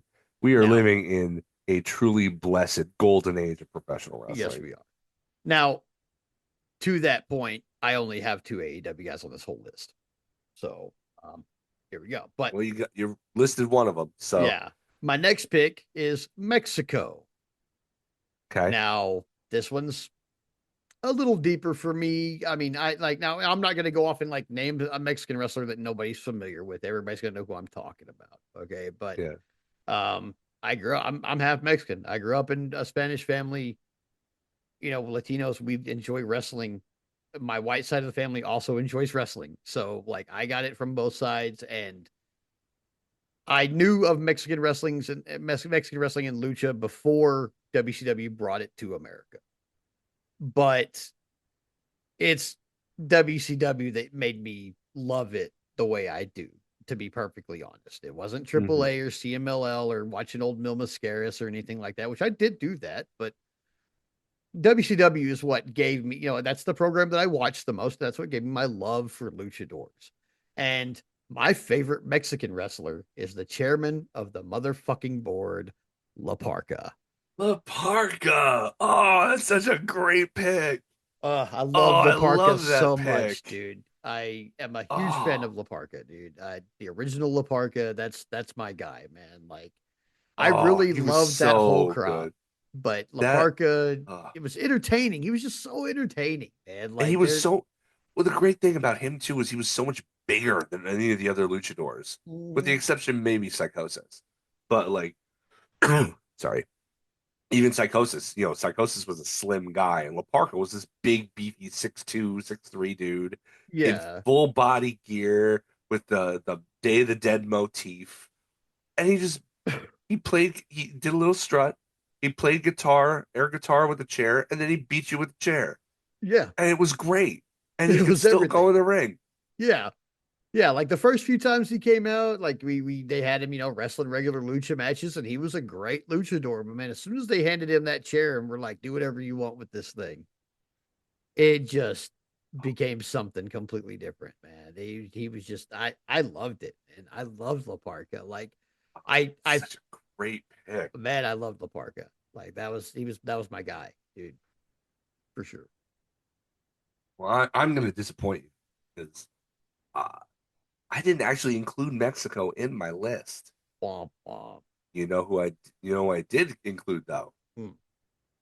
Switzerland, because my guy Claudio Castagnoli, All right, yeah, okay. jeez Louise, what a beast! What a pick, man. Like what like there's no I mean, his interviews are what they are. But when you get him between the ropes, I don't know if there's a more complete wrestling athlete than Claudio Castagnoli. The things that he does in that ring are creative and impressive and just uh, inspiring. Like how the things that he can do are things that nobody should be able to do, but he does them and he does them with ease. And I still say he has one of the best, if not the best, hot tag in Mhm. all of professional wrestling that I have ever seen. Like it's him and Roddy Yeah, Strong. Like those yeah, are the two best hot tags that I think I've ever seen. yeah. You're probably right about that. Also, Claudio has a little bit of lore with our show here. Yeah, We a have little bit. had we okay, so we've talked about how we were at WrestleMania 25 and that week, and we went to ROH Super Card of Honor 4, and then we went to a buddy of mine had I still don't know how this happened. I still don't know how this came to be, but I was just along for the ride, bro. a buddy of mine had introduced that I had introduced Adam to. It was friendly with me for a long time. Had somehow through the hotel chain that he worked with or something had arranged a after party for ROH Supercard for the guys for the ROH guys. And just by virtue of being this guy's friend, Adam and I and my wife all got to go to this after party with all the ROH guys after Supercard of Honor 4. We met Nigel, and a few, Colt Cabana, Chris Hero, Jerry Lynn, who Jerry was Lynn, just who just won the the most championship. humble man in the history of professional Yeah. wrestling. Necro Butcher, Such a who is sweetheart. Necro Butcher, who's every bit the hard partier that everybody claims he is. Um, Austin Austin Aries, Aries. who's every bit the snob that everybody thinks he Now, is. now, see, here's the thing about that. Now, here's where I'm going to preface Claudio's thing in this, okay? Because one of the reasons why I think Claudio's such a great pick is because he respects kayfabe like a motherfucker, and that's where I'm kind of going with this. Because we had dinner with these guys, and there was like 4 or 5 fans total, and all the ROH guys from the show all having dinner together. And we were sat at a table, my wife and I, and Adam here, we're all sat at a table with like this long ass table with all the wrestlers at it, except for I think Jerry Lynn was sat somewhere else and Nigel was sat off in the corner because he was fucking fucked up. Yeah, his Um, shoulder was yeah, way he messed was. up. This was when he had just lost the world championship to Jerry Lynn because he was leaving for injury because he was Yeah. fucking fucked up. And he But he was still still a put nice over guy. Jerry Lynn in a 30-minute match where they worked on nothing, exclusively the shoulder. Yeah. Like, he was a warrior. Nigel was an So absolute beast. now everybody in this dinner was just being themselves. Everybody was just being who they are outside of the wrestling ring, including Austin Aries, which, while possibly being a little snobby, and I can see that, was a perfect gentleman to my wife and was very nice to me. So when I do hear about him being an asshole and stuff like that, it always conflicts in my brain because I sat down and had dinner with this man and he was super nice to me and my wife, like I don't know, him and Grizzly were like fucking cool as Grizzly shit, man. Grizzly was Grizzly great. Grizzly Grizzly was Adams was super great. cool. Uh oh, oh, you know what though? Uh you're you're I know where you're ramping up to, but there is one exception to that, one Okay. addition. So the whole Freaking El Generico. oh, Generico. Yeah, okay. Generico So was in full Generico gimmick. did wear his mask and he did not speak English the whole time we were there. But Claudio, to his credit, as a heel, didn't fucking talk to us. Not one goddamn word the Nope. whole night. He didn't even talk to anybody. Like he had faces sitting on either side of him and he didn't even fucking talk to them. He sat there like a stone faced fucking ghoul the Yep. whole night. To Yep. his credit, as a bad guy, he did not fucking even like we asked him to sign things. No, he Nope. didn't even fucking acknowledge our existence. I think the only So, person he talked to was Chris Hero. yeah. So, as much as I would like to say I've met Claudio Castagnoli, I will say this. We, as a podcast, have sat down and had dinner with and drinks with Claudio Castagnoli and have not spoken a fucking word to him because of his Yeah. respect for kayfabe. Yeah. So this is a hell of a pick right here. And that's Yeah. exactly why I think that, because not only is he a monster in the fucking ring, but he is that dude outside the ring too. Sure is. 100%. 100%. He is MJF level respecter of fucking kayfabe. I'm Yep. pretty sure if he was an outspoken heel, we would have gotten the finger.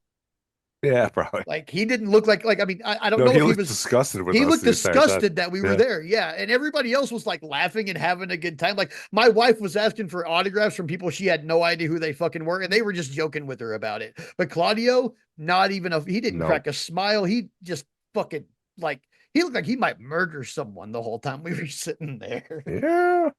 But yeah, that's a fucking great pick. We love Claudio out here. Yeah, we absolutely love Claudio. Yeah. So my number two guy, we're going to the UK. Hmm. We're going to the UK. Yeah. And here is my other AEW pick because god damn it, who else are you gonna name from the UK that isn't Will fucking Osprey? Yeah. Like, I am sorry, but that guy is the pinnacle of everything that professional wrestling is and should be right now. He is professional wrestling as it sits at this moment. Like, Hangman is the perfect world fucking champion. Uh, Kenny is like our perfect, like, elder statesman at this point of like this particular wave of wrestling. Hmm. Osprey is the embodiment of this current crop of wrestling. Like he is Yeah. everything because he is proven throughout his time in AEW specifically that he can go on every level. Like he can have a long drawn out slow match with you. He can have a 10-minute banger that felt like it was an hour. The man is everything that wrestling is right now. He's everything. He really is. I was very, very, very, very, very tempted. I was going back and forth in my mind about Osprey and who I eventually picked instead from the UK because my God, you're absolutely right on everything about him. Like and I didn't really get it until I got to see him live.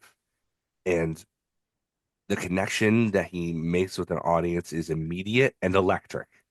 And you see him do the things that he can do in person, and all of a sudden like everything makes sense. All of the hype, all of the you know 5+ star matches, whatever you want to call them. Like I mean, I thought that he was great beforehand, but you really don't even know until you see him in person, Hmm. and it's a revelation. There are certain people whose work looks better on TV than it does in person. It happens with a lot of people, actually, because of the way that production is now. You can kind of hide people's faults with Hmm. good production. But there are some people you just have to see live. And Osprey, in order to understand how good he is, and even with all the praise that you've heaped on him, which is 100% deserved, you need to see him in person. Hmm. It's an entirely different thing.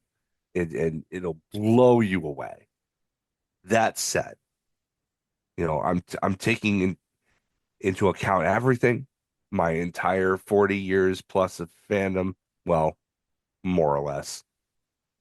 What I can remember reaches back about 35 years, but it, it's mostly since I was alive. And I'm thinking like there are a lot of great British wrestlers. I think my favorite still, and I think part of it is because even to this day, he's kind of underappreciated. And I have an underdog thing, Hmm. you know? I like the underdogs. I'm a Jets fan. I'm a Mets fan. Like Yeah. there's something about the guys who don't get the credit that they deserve that makes me like them that much more, root for them that much more. To me, it's William Regal. Oh yeah. Like, yeah, you'll never Yeah. hear of somebody in the industry who's more respected. No. But I feel like outside of a certain type of fan, they see him as, oh, he was the comedic guy. It's like, no, he was everything. No. No. He That was was the baddest literally, man on the planet, dude. he was Uh everything. Like the only thing he wasn't was a physique. That's yeah. literally it. Yeah. He was an entertainer. He was a consummate professional wrestler, consummate professional, period. Hmm. You know, his drug problems weren't party drugs, they were painkillers. You got to remember that Yeah. that's a specific and very distinct, prime distinction that you need to make. People go on painkillers because they're in pain.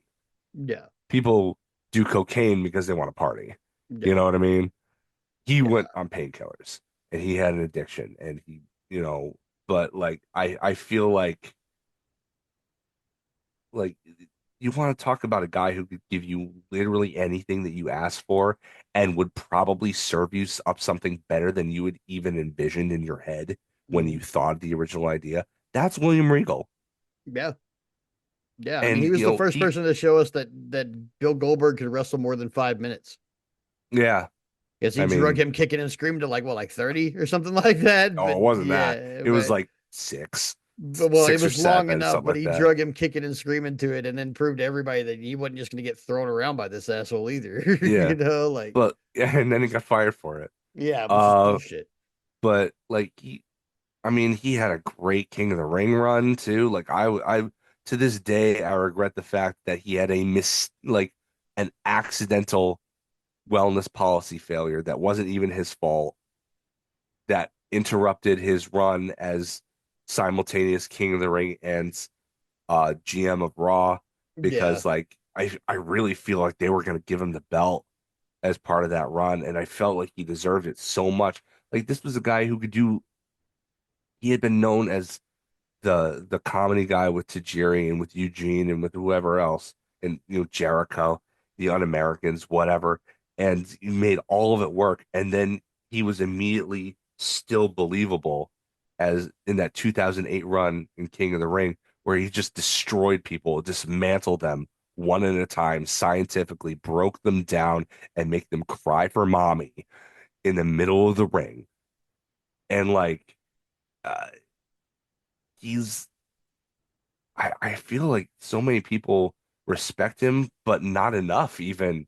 Like, the Yeah, dude is everything yeah. that you could want in a professional wrestler, except the physique. That's literally his only drawback. Hmm. And his wasn't terrible. It was just not ideal. No, he was just your average like 1980s British guy, Yeah, basically physique wise. He was the guy that you found at the bar, not at the gym. yeah, yeah. That's a good pick, man. Regal's No, William Regal fantastic. is like like I said, Osprey's creeping up there, and you know, he's probably going to surpass Regal in my mind when it's all said and done. But right now, I need to rep my boy Willie Regal. Oh yeah. Now, my last one. This might be one of my favorites of all time. But from the Caliphate of Iran, No the way. Iron Motherfucking Sheik, bro. Oh God, Really? yes, bro. Yes, Oh, yes. I would Because not have called not only that. not only was he like okay, so like this was like one of the first heels. Like him and the Road Warriors were some of the like because I watched NWA and WWF as a kid, and the Road Warriors were the heels when I first remembered on Hmm. NWA, and Cheeky Boy was our heel in WWF, and I thought he was a perfect fool for Hogan, but also then his later in life work of taking WWE and Hulk Hogan to task every single fucking day of his Yeah. life. Like Yep. this man had a dedication level that most of us can't even dream of having. Not only, from his actual like literal real life, like Olympic wrestling ability and shit like that, being one of the actual best wrestlers in the world, but just like being able to translate that into the hatred of an American audience beyond what almost like even today there's heels that wish they could get that kind of heat, and Yeah. beating Hogan, being able to stick around as long as he did, being just the legitimate powerhouse that he was. But honestly, really, I think I appreciate him more for his Twitter feed Yeah. after all of the Yeah. wrestling. Because I mean, who else? Like, I mean, no, Sheik was the guy who warned us about all these motherfuckers first. Like, we It's should have true. listened to Sheik way more 10, It's 20 true. years ago than we did because like he was always telling us like fuck Vince McMahon, he's a piece of shit. Fuck Hogan, he's a piece of shit. Fuck, WWF, they're assholes. They're run by pieces of shit. And nobody was like, oh, that's just Sheik being outspoken. No, he was fucking right, Yeah, he and we was. should have fucking Yeah. listened to him more. But I mean, you put that together with the wrestling career he did have, and the fact that he might be one of maybe two or three wrestlers that got out of the Kingdom of Iran and Yeah. became, professional wrestlers of a high level in America. Like this was. This wasn't even a hard choice for me, really, mostly because like I'm such a fan of his. I was a huge fan of Sheik as a wrestler. Even though people are like that's the bad guy, like yeah, but look how strong he is, and look how mobile. Like he's so big but so fast, and He's like not even he wasn't even like an overly big guy, but he was so no, strong yeah, he was so for how big strong. he was. Yeah. And like, have you ever tried to do those Persian clubs? Yes, I can't do him. Holy crap. I cannot do him. I can't even It swing doesn't one look rotation, it dude. looks so easy. It When is he does it, not. no, It is no. not It's easy at legitimately all. hard to even pick those clubs up, but to Yeah. swing them like that, I can't fucking do it. No. No. No way. No, it looks so much easier because he's doing it.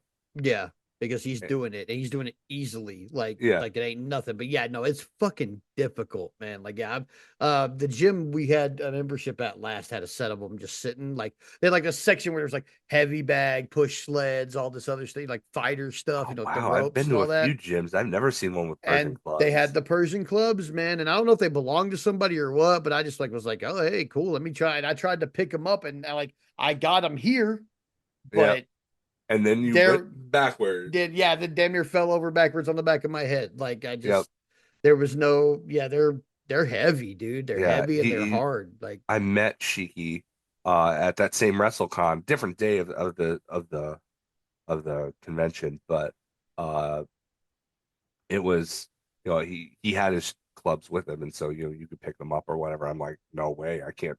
I tried picking it up. I'm like, there's no way I can do this. Uh-uh. No, He that's very challenged me, difficult. but I was no, no, No, no way. Also, his son is enormous. Have you ever seen his son? yeah, his kid's freaking. I He don't know looks like a why he's. Persian Batista. Yeah, I don't know why he's not like in wrestling, man. He was Well, so he's too old big. for it now, Well, yeah, probably, but I don't but know why he didn't get into it, man. Like he was huge. Like he looked like Dave Batista in Evolution when he was his most jacked jacked. and like Yeah, and cut like, but Persian. yeah, Like it was, and he was wheeling Cheeky Baby around and everything like that because he was in a wheelchair by this point, and he has handlers and stuff like that. But he was still, somewhat cogent. yeah. He was still having fun with people and stuff like that. But like that, his son is he's like a legit 6'5" or so. He's an enormous, jacked up, vascular action figure from Iran. Like, like it was, and he also, he's one of the only people who he had just the soul patch and no other facial hair. I Oh wouldn't even yeah. give him crap for it. No, hell no. No, no No, dude like most that. other No. people, you need to have something accompanying that, and it's Yeah. fine. But don't do it by itself. I'm Mm, not gonna tell him to that though. no, no, I No wouldn't. way. I mean, Uh-uh. shit, but Cheeky's genetics, I'm surprised I'm not surprised he's looking like that, dude. Like, I mean, that Yeah. dude had to have like killer He did not genetics to have do what his he did. dad's mustache though, sadly. No, that thing was epic too, wasn't it, Yeah. man? Like Cheek's It was like mustache, Salvador Dali bullshit. that Like, shit. Like, I let my shit grow out for like a whole year, and it doesn't get that fucking beautiful. Like, it gets yeah. pretty good, but it don't look like that, you know. Like, I'm Yeah. envious. I've always been envious of that mustache, dude. Like, damn, dog. Like Well, all that and that mustache, son of a yeah. bitch. You know, like, Well, yeah, that's my guy. my last pick doesn't have a mustache. And they're not from Iran. Okay. I went a little bit closer to my heart. Mine is from Ireland, and of Mm. course it's Becky Lynch. Oh, of course. Okay. Yeah. Who As soon as else you said would it Ireland, be? I knew it was going to be Becky. Who Yeah. else would it be? Becky Lynch, like it's her and Tony. Like that in my mind, it's like those are the best two to ever do it. Like as far as being a complete package in women's wrestling. Becky can go. She's not like the best technical wrestler or anything like that, but she absolutely knows how to tell a story in the ring. She's willing to go to, you know, I mean, I saw that last woman standing match in person against Charlotte, and she took as well as she gave. Yeah. She's absolutely willing to put herself on the line and has one of the most captivating characters in all of WWE history because it came from this notion that her her own bosses didn't even realize what they were setting up. Like people liked her and they were trying to turn her heel and we just wouldn't listen. And like and it was there was a time where it could have gone either way, but as soon as she got that that bloody nose from Nia Jax, it was over. Mm, Like it's that image is just ingrained into my psyche, as just like, wow, this chick is so badass. I cannot even believe it. It's incredible. And, she was the best thing about WWE for a good while. In a down period, she was the far and away the best thing. mm, And I love the fact that she's never really looked back. Like I don't watch, but I still keep up with like the stories and stuff like that. And, you know, via like, not dirt sheets, but the review sites and stuff like that. And like she's never gone back. She's not letting go of her, she's not being relegated to less than what she's deserving. And at the same time is choosing to help others grow. Like you read her book, you know, and it's very clear that she doesn't really have a big head at all. Like Mhm. she's very much not ego driven at all, which is saying something in this business. And she's to me, it's like I don't know, it's the ultimate. She is Rocky Balboa, like she said. She got beat down, she got beat down, she got beat down, and then all of a sudden she gained momentum and she beat the best in the world, and then she was the best in the world. And like I don't know, she's just forever in my heart. Yeah. And the fact that she's Irish doesn't hurt. It's a great pick, man. Really, it is. I mean, yeah. I mean, I'm hard pressed to name another Irish wrestler in the first place, but I'm sure I could if I thought about it for a while. At least one that wasn't from. Finn Balor, Sheamus, Bobblehead. See, there you go. JD McDonough is who you mean by bobblehead, right? Yes, yeah. Okay. Massive respect for that guy ever since he took that nasty bump and still got up and finished that match. But Oh yeah, yeah, he's a still, tough little guy. yeah, but still, Tough son of a Becky gun. out of that list, yeah, I'd still probably pick Becky. So yeah, but that's a hell of a pick, man. I mean, yeah, Yeah. when I was still watching WWE at the times I was watching it, yeah, she was always one of the most interesting parts of it.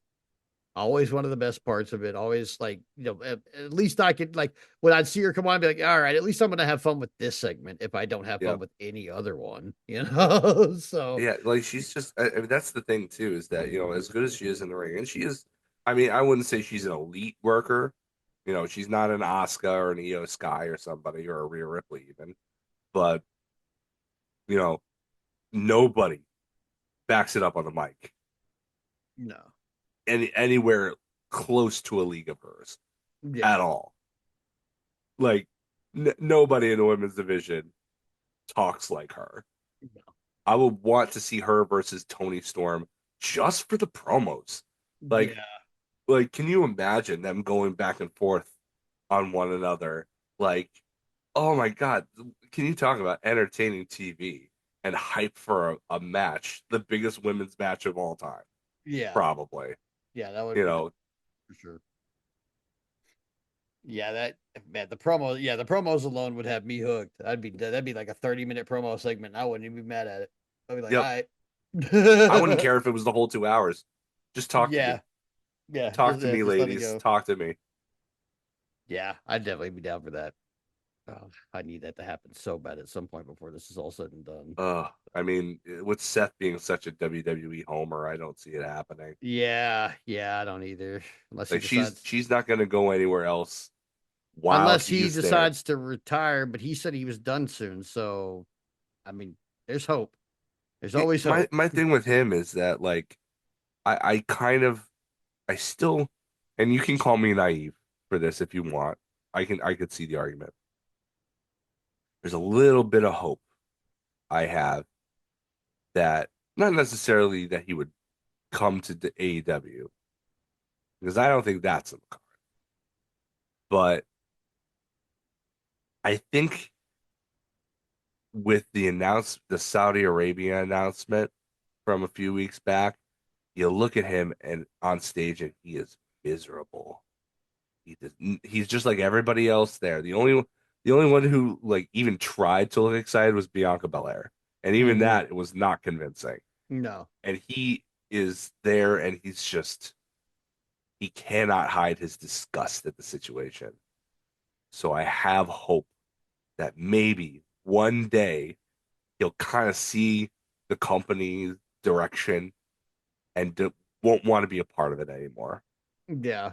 And at that point, maybe we can get Becky to go. But as long as he's so ardently pro WWE, I Yeah. don't see Becky going over there. There's so many of those guys over there that could have like a pretty decent like career revival or next chapter at AEW and kind of already have like enough money that they could just do AEW because they want to and not because they would need to, need the paycheck. Yeah. And so it's just like every day that it goes by that more of those guys don't kind of jump ship or drop away from WWE, I'm like, Like you've got enough money. It's not a money issue. Unless So they're really bad with money. yeah, unless you're really bad with money, it's not a money issue. So what is the fucking issue? Like, why are you still like if you're disgusted, if you feel the way you look on stage when they talk about Saudi Arabian shit, why Yeah. are you still there? Yep. I You mean, got maybe enough that was the money. tipping point, and they're just waiting out their contracts. I mean, they Yeah. strapped him up. Yeah. They strapped him up, even though he's, you know, fighting lingering injuries and stuff like that, and that's why he's not on all the time. Yeah. I mean, they even had him go over Cody. I hear at the what do you call it? The crown, the one where they fight for the big ugly belt that they don't ever win. Yeah. God. I don't know. I don't know. I've just been ignoring them for the most part. So but Yeah, yeah. no, I get you. But yeah. Um But yeah, yeah, there's a popular theory online that says that basically uh Triple H is using Seth Rollins as his avatar on screen. I can't back that up with what he says because I haven't seen his interviews or anything like that in a long, long, long time. But like I could see it. He's always been Triple H's guy. He's always been, I mean, he's always been a WWE homer. yeah. Like he tried to pick a fight with Will Ospreay, Wrong guy, like bro. like before he was even in AEW, like in 2019, like that's they had to turn him heel because he was such a homer. It wasn't even the Hell in the Cell match against Bray. It was the fact that he was so brazenly anti AEW to the point where he was propagandized. It was very clear that he was brainwashed. Nobody was taking food off your table, Seth. No, not at all. If anything, there's more food to go around now, you jerk ass. And Yeah. he was saying this about a company that one of his best friends in the entire industry jumped ship to. So he implicitly dug on one of his best friends too in the process. Yeah. Like in the lead up to Dynamite's debut, like he was just all over social media, just making an ass of himself, Being and an insufferable that's shitbag. really that's the real reason that people turned on him. Yeah. I mean the stuff with him and Becky as a couple facing Baron Corbin and freaking Lacey Evans didn't hurt, but Yeah. you know, the real turnaround was that he was being such a bully towards a company that wasn't even on TV yet. Yeah. Like that's what it is. And nobody can tell me differently. You could probably show me metrics that probably prove me wrong, but in my heart of hearts, I know that's the reason. Yeah. It wasn't that bad title reign. It wasn't that bad Hell in a Cell match that everybody hated. It was his activity online that did him in. Yeah. Yeah. I believe that too. Because he was being But an that is insufferable so twat that far whole off time. topic. Yeah. But yeah, that was our Yeah. top five from different countries. Yeah. Back to long episodes, guys. Thanks for Yeah. sticking around for us. Yeah, thanks for sticking around. Next week we'll have our regular Dynamite and Collision coverage, and our Call It in the Ring will be our coverage of Wrestle Dream 2025. So Yes. we Yes, will yes, see you yes. guys next week. Thanks for hanging out with us. It's a tough world out there. Keep your head on your shoulders. Keep your head on a swivel. Be safe. We love you. We'll see you next week. Buck Ice. Peace. Buckeyes, peace.